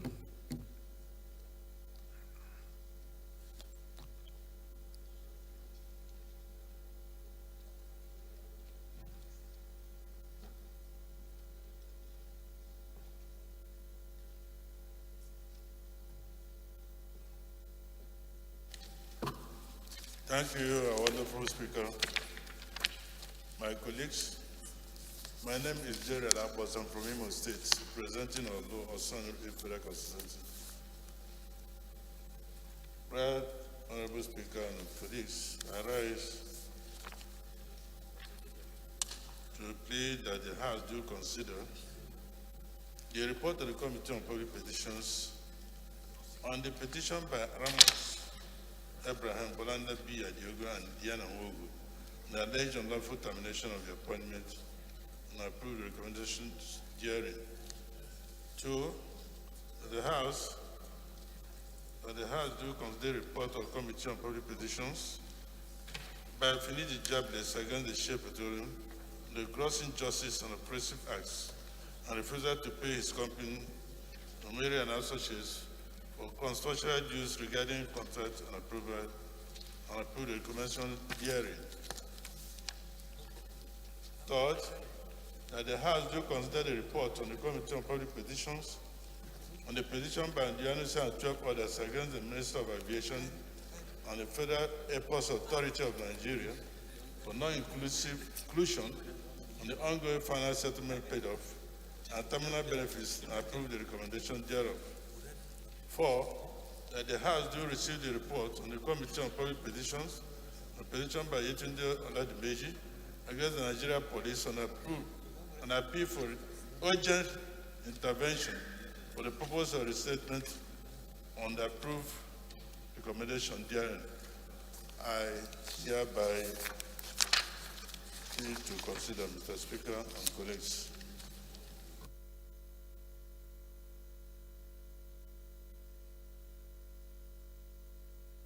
Honorable Kakale.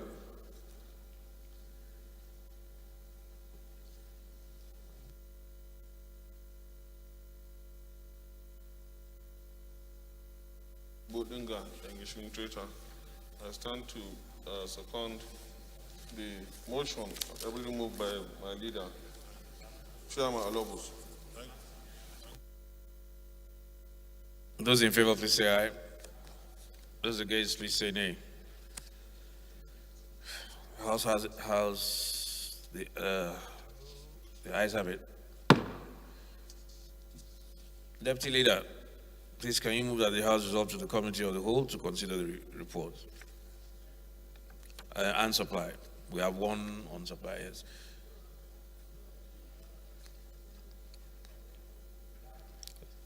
But before that, I have been waiting for me in the Senate. Institute of Legislative Studies have an important meeting. Chairman, can you move that the DS2 consider reporting supply? Thank you, Mr. Speaker. Honorable colleagues, I'm Abubakar Samfulata, present Bernewa Krika Samna Federal Constituency. Mr. Speaker, I'm from Jigawa State. Mr. Speaker, honorable colleagues, I move that we will suspend our relevant rules to allow the Deputy Speaker preside over the Committee of Supply. I so move, Mr. Speaker. Thank you. Honorable Amos Magaji, can you second?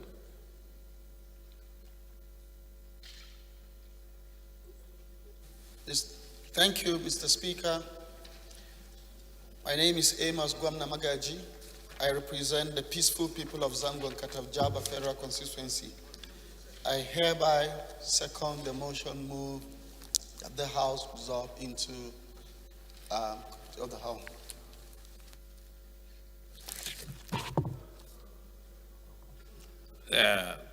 No, you made a mistake. What it means was to suspend our rules. Those in favor, please say aye. Everybody must don't mind them. Those in favor, say aye. Those against, say the ayes have it. Deputy Leader. I need this in my car. Please.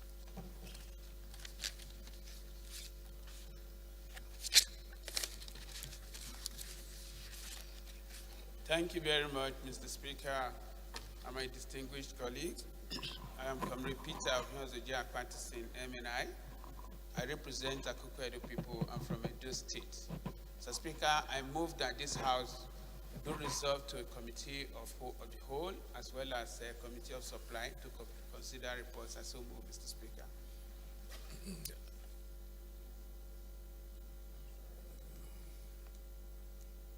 Honorable Megari. Jalingo. Second.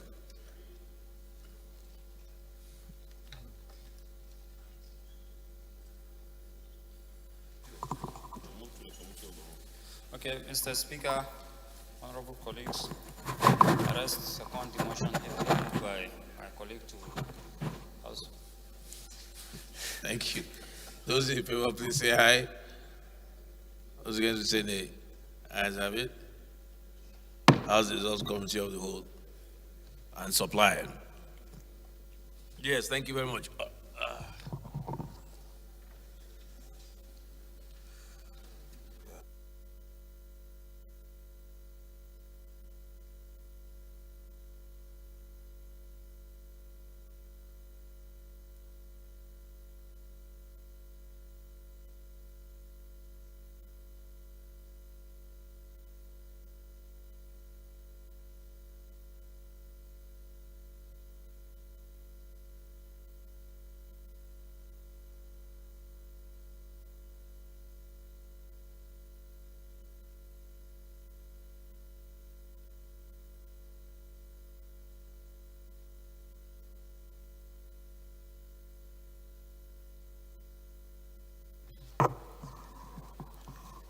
Colleagues, the first report is a request for resolution of authorizing the implementation of the new external borrowing of $6.183 billion in 2021 Appropriation Act through the issuance of the Eurobond in the international capital market.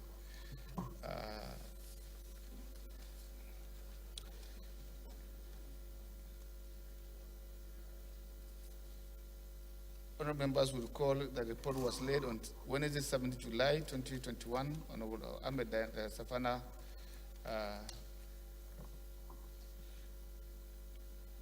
could give us a synopsis. Do we require the synopsis? I think we're all aware it's supposed to be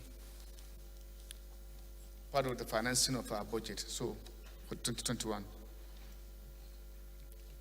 We'll go straight to the recommendations.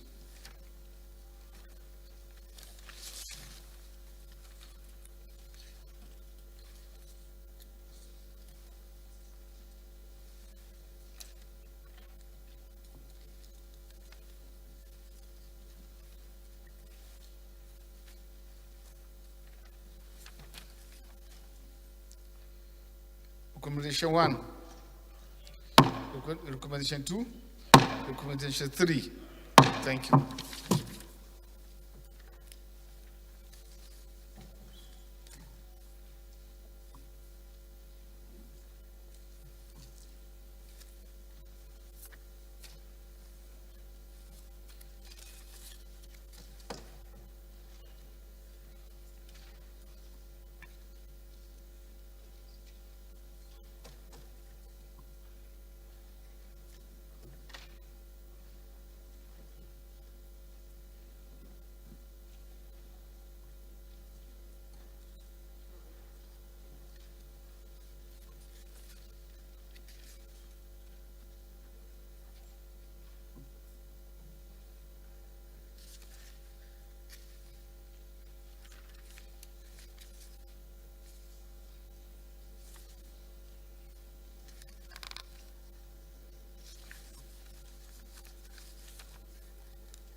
Respected colleagues, the first bill to be considered is for an act to establish a Defense Research and Development Bureau to conduct and coordinate robust research and development in the armed forces of Nigeria and for related matters. And I invite Honorable Babijime to give us a synopsis.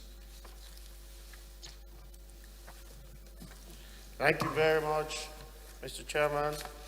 Honorable colleagues, I rise to forward the bill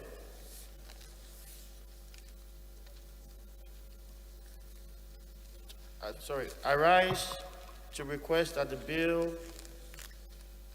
to establish the Defense Research and Development Bureau be considered by this noble parliament. The bill has 5 parts and 34 sections. I do crave the indulgence of this House to kindly consider this bill positively. I so move, Mr. Chairman.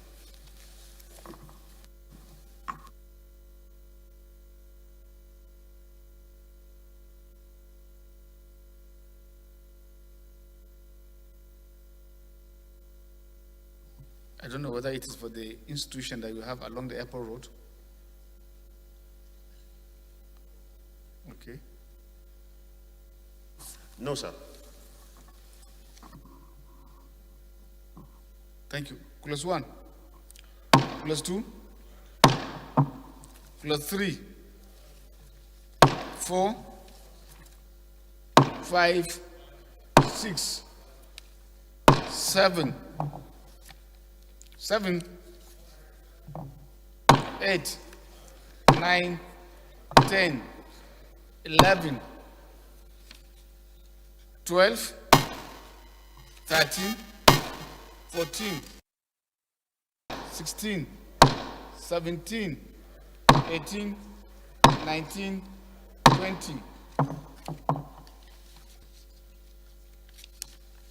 21, 22, 24, 25, 26, 27, 28, 29, 30, 30, 31, 32, 33,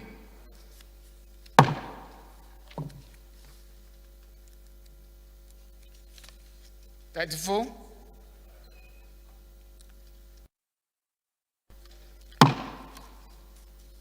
explanatory memorandum.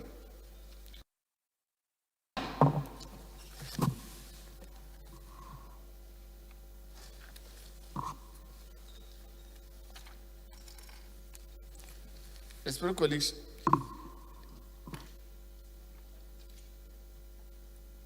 the second bill to be considered is for an act to establish the Federal University of Agriculture, Akoko Edo, to make a comprehensive provision for its due management and administration and related matters. Now I invite Honorable Munir Agundi to give us the synopsis. I want to believe that it's an academic institution for the purpose of learning in Edo State, in the constituency of the deputy leader. Thank you, Your Excellency. My name is Munir Babatan Agundi, and I rise to move that we do consider the report on agricultural colleges and institutions on a bill for an act to establish Federal University of Agriculture, Akoko, Edo State, to make comprehensive provisions for its due management and administration and for other related matters. I so move, Mr. Chairman. And let me say, the emphasis on universities of agriculture in Nigeria with the current population of Nigeria, we are still very much under developed in that respect. So we need more universities of agriculture in the country, because agriculture is the only window that will employ many Nigerians. So this is a short synopsis of why we are presenting this. Thank you. Clause 1, clause 2, 3, clause 4, 5, 6, 7, 8, 9, 10.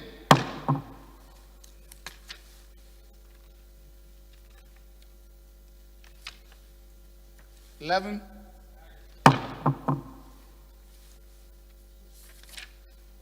12,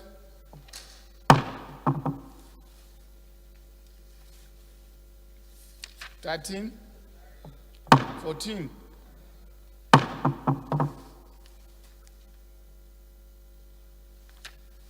15, 16, 17,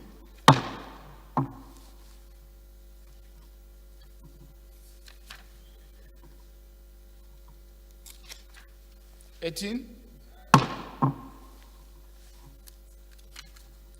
19, 20, 21, 22,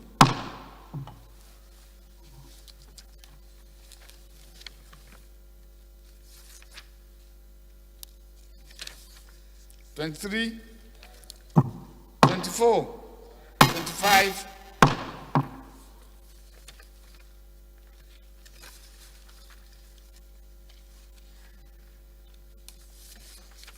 26, 27, the schedules, long title,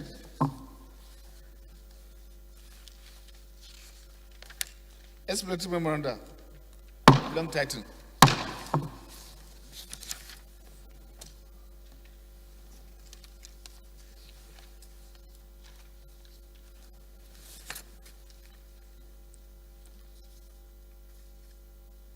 The Special College, the third bill to be considered is for an act to establish a Federal College of Fisheries and Agriculture, Tumo, Delta State, a charge with responsibility to provide full-time courses in fisheries, agricultural studies, and for little man. I invite Honorable Mundu now going to give us a synopsis of the bill. Thank you, Your Excellency. Mr. Chairman, my name is Munir Babadana Agundi. I represent Kumbo, the Federal Constituency of Kano State. I move that we do consider the report on the Committee on Agricultural Colleges and Institutions on a bill for an act to establish the Federal College of Fisheries and Aquaculture, Tuamu, Delta State, charged with the responsibility to provide full courses in fisheries, aquaculture studies, and for related matters. Your Excellency, the need to establish this institution, especially in the Niger Delta area, cannot be overemphasized.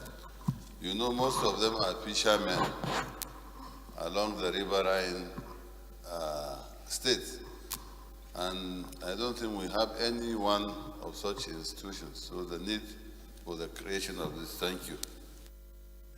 Clause 1, 2, 3, 4, 5, 6, 7, 8, 9, 10.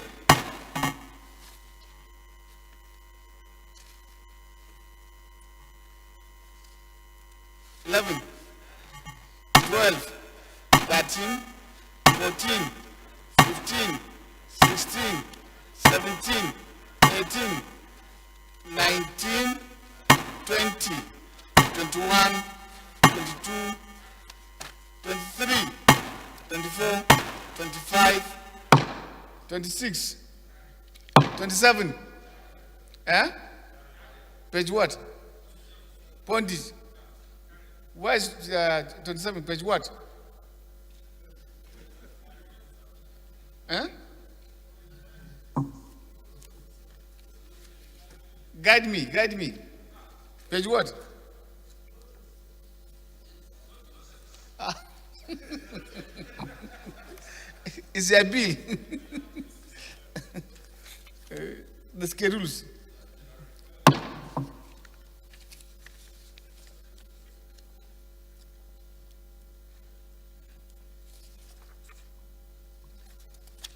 No explanation memoranda. Long title. There's short title. I saw somewhere short title. Long title. Thank you. Not the chair. You cannot put it.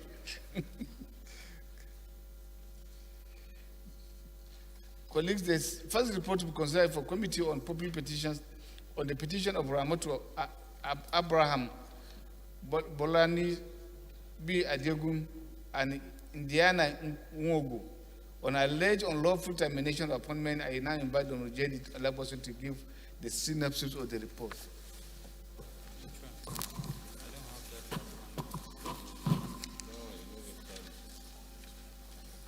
Chairman, my name is Jerry Alabosam from Imo State. Chairman and colleagues, I rise to request that the House do consider the report of the Committee on Public Petitions by Ramot Ibrahim, Bolande B. Adigo, and Diana Nwogo on the alleged unlawful termination of appointment and approve the recommendation therein. Chairman, the Committee on Public Relations is made up of 40-something members, which means we are part of the whole, our 360 members here. And in our consideration of petitions, we have in mind that equity, fairness, and justice must come in. And justice, equity, and fairness must be extended to both the petitioners and the respondents, and even to the members of the committee. And that is to say, Mr. Chairman, that whatever we decide in the committee is not subject to the decisions of the larger community here. Therefore, the recommendations we made is subject to your approval or disapproval. Thank you. I have a summit here with you. Recommendation 1. Colleagues, I've gone through this report. I found B, C, a little bit in conflict with recommendation 1. I don't know whether we have studied it. And my take is that we delete recommendation B and C and allow recommendation 1 to stand. Yes, sir. Move for the amendment to delete this rhino. Mr. Chairman, my noble colleagues, Ajibola Mrina is my name. I move that since recommendations B and C clearly appear to contradict recommendation A, same should be disregarded and only recommendation A should be upheld. I so move. Engineer.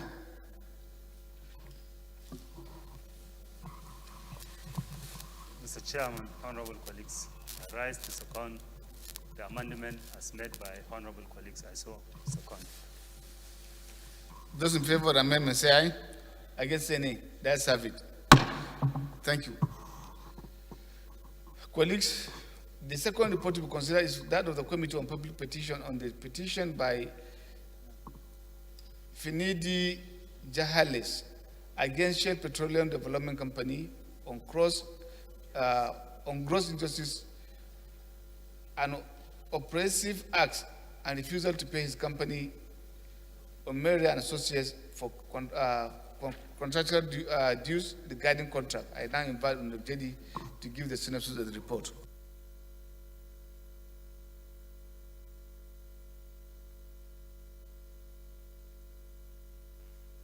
Chairman and members, what I said in the first petition also applies to the second one. I rise to request that the House do reconsider the report of the Committee on Public Petitions on the petition by Finidi Jables against Shell Petroleum Development on the gross injustice on oppressive acts and refusal to pay the company, Omeri and Associates, the contractual dues regarding contracts and approve the recommendation here, Mr. Chairman. Mr. Chairman, the same thing applies here. Finidi Jables did some job for the Shell Petroleum, but while we were trying to look into the matter, Mr. Chairman, Shell Petroleum brought one or two court cases against what we are looking into. We consequently stepped down the petition.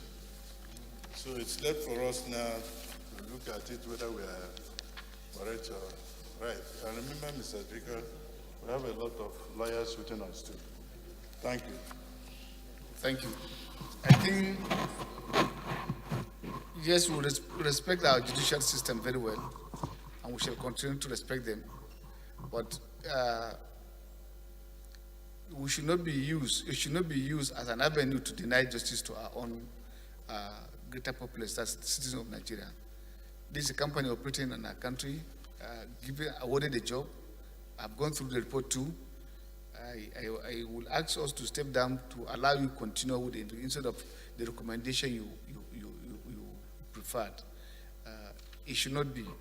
And I do not want to subscribe to the fact that for the fact that matters are before us, then somebody will go to court and then obtain one court judgment to stop us from functioning. I think we shouldn't adhere to that one. We should not go towards that one. Not adhering to the rule of law, we respect the rule of law, but I want you to refer to the case when we're doing investigation on the case of the designing on the petroleum here, the drama that happened. It's similar. This is a similar one that is about to unfold. Justice delayed is justice denied. This is a court of popular opinion, and all over Parliament, this is one of the primary functions. That is why before any consideration you have petitions laid. I would beg that you step down this report, go back and again continue with our job function. Thank you.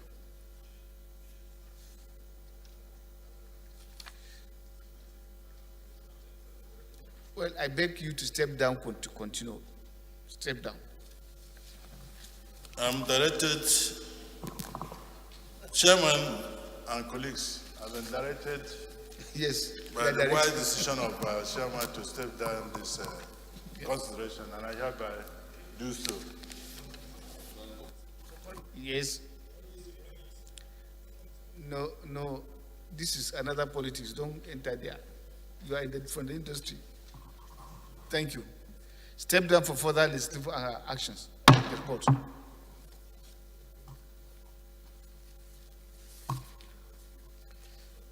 Yet, the third report to be considered is for the Committee on Public Petition on petition by Indanusa and 12 others against the Ministry of Aviation and the Federal Airport Authority of Nigeria for no inclusion of ongoing final settlement pay of and terminal benefits. I now invite Honorable Jerry Alabos to give the synopsis of the report. Chairman and colleagues, my name is Jerry Alabos. I'm from Imo State, representing our Lord Son Federal Constituency.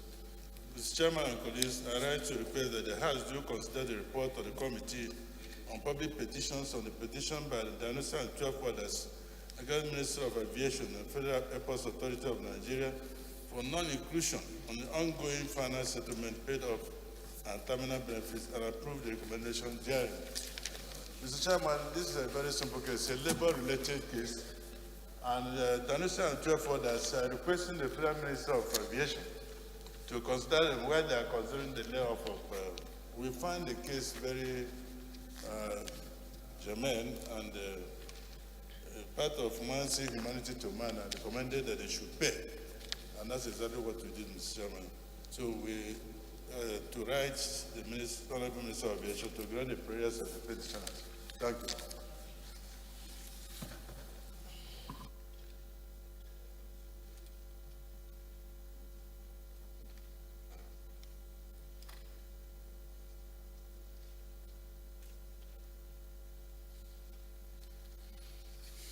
Colleagues, I think this is a very straightforward recommendation. If you go to the petitioner's prayer, 2.91, and then the investigation hearing, I believe we should approve the only recommendation herein, which is in 6.1.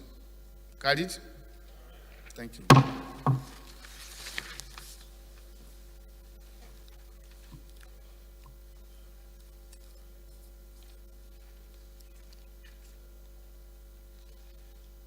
The fourth report to be considered is that of the Committee on Public Petition on petition by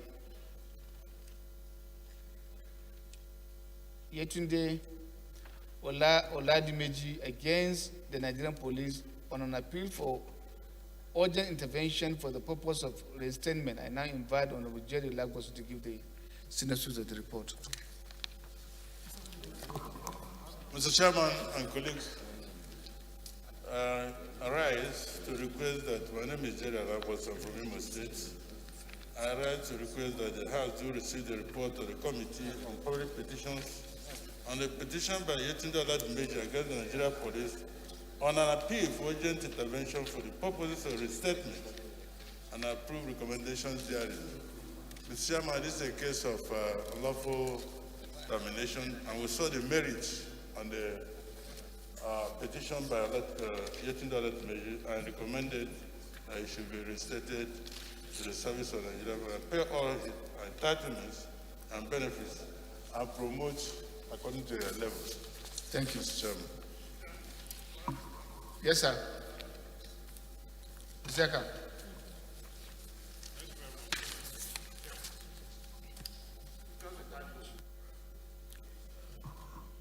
You say? Use your mic. Fine, okay. Isiaka Ibrahim, before I will go to the state, sir. This recommendation number 1, sir. It's just a typo, I guess. Reinstate and back. That's to remove back.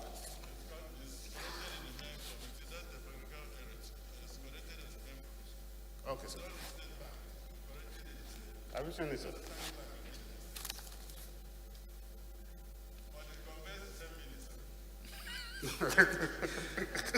You know, as an elder, your mode of language and study vary very much from the digital age.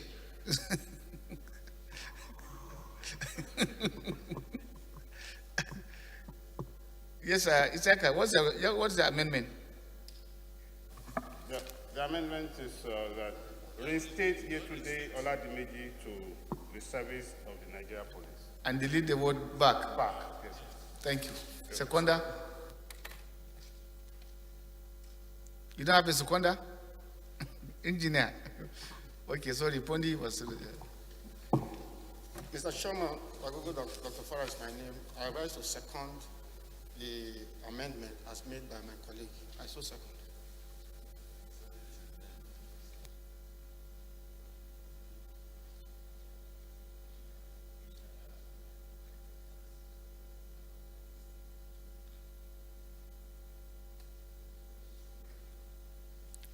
Those in favor of the amendment say aye.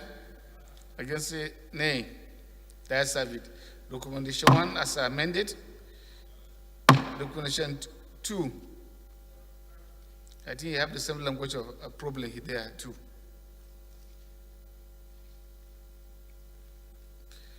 To pay all her entitlements and benefits and promote her to be at par with her colleagues in the office.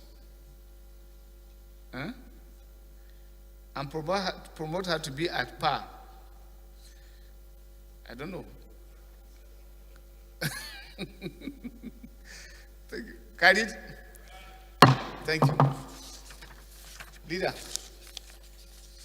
move that will revert to plan to report progress.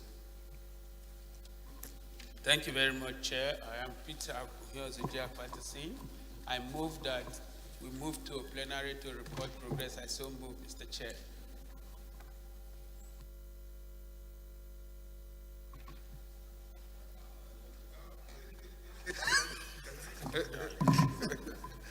Thank you, Mr. Chair. You agree you're the acting minority leader? Yeah, he is. No, but I'm here, PC, sir. Sorry. What? So? He's back. No, you come here. You Thank you, Mr. Chairman. I rise to move that the House refer to plenary. Those in favor of the motion say aye. Against say nay. They are served it. House is about to revert to plenary to report progress.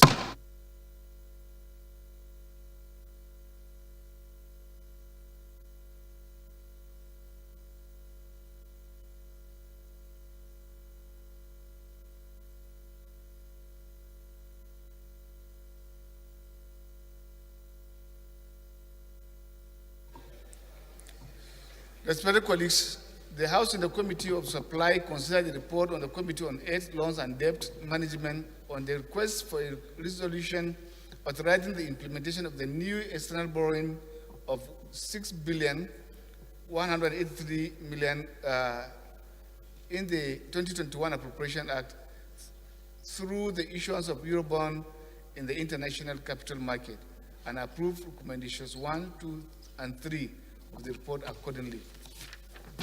Respected colleagues, the House and the Committee of the Whole considered the report on a bill for an act to establish a Defense Research and Development Bureau to conduct and coordinate robust research and development in the armed forces of Nigeria and for related matters and approved clauses 1 to 34, the schedule, explanatory memoranda, and the long title of the bill accordingly. Respected colleagues, the House and the Committee of the Whole considered the report on the Committee on Agricultural Colleges and Institutions on a bill for an act to establish the Federal University of Agriculture, Akoko Edo, to make comprehensive provisions for its due management and administration and for related matters, approved clauses 1 to 27, the schedules, the explanatory memoranda, and the long title of the bill accordingly. Colleagues, the House and the Committee of the Whole considered the report of the Committee on Agricultural Colleges and Institutions on the bill for an act to establish the Federal College of Fisheries and Aquaculture, Tuomo, Delta State, charged with the responsibility to provide full-time courses in fisheries, agricultural studies, and for related matters, approved clauses 1 to 26, the schedules, and the long title of the bill accordingly. Respected colleagues, the House and the Committee of the Whole considered the report on public petition on petition by Ramotu Abraham, Bolanle B. Adigun, and Diana Ngogu on alleged unlawful termination of appointment and approved recommendation A of the report only, while B and C were deleted accordingly.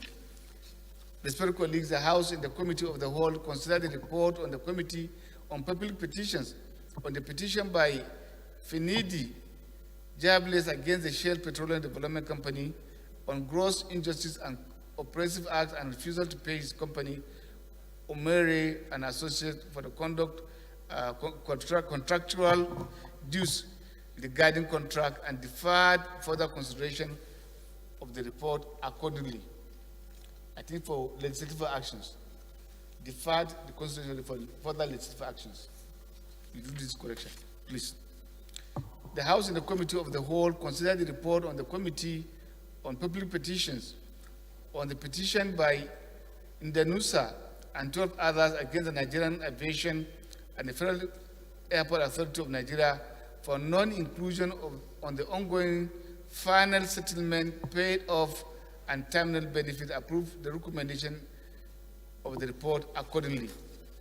Respected colleagues, the House and the Committee of the Whole consider the report of the Committee on Public Petition on the petition by Yetunde Oladi Meji against the Nigerian police on appeal for an urgent intervention for the purpose of reinstatement, and approve recommendations 1 as amended, 2 of the report accordingly. Leader, move for the adoption of the reports.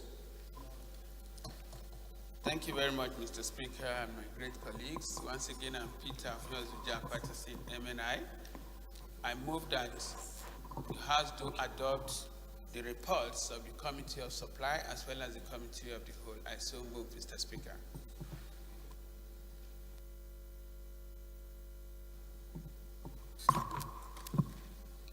Right, Honorable Speaker, honorable colleagues, my name is Honorable Babangida Ibrahim. I'm representing Madam Fashi Kafur for Consortium from Kazan State.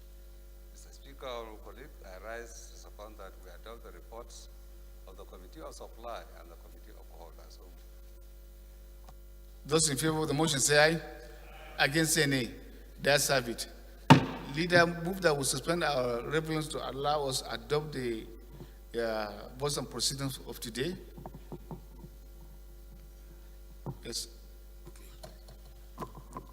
Mr. Speaker, I'm Comrade Peter Patterson once again.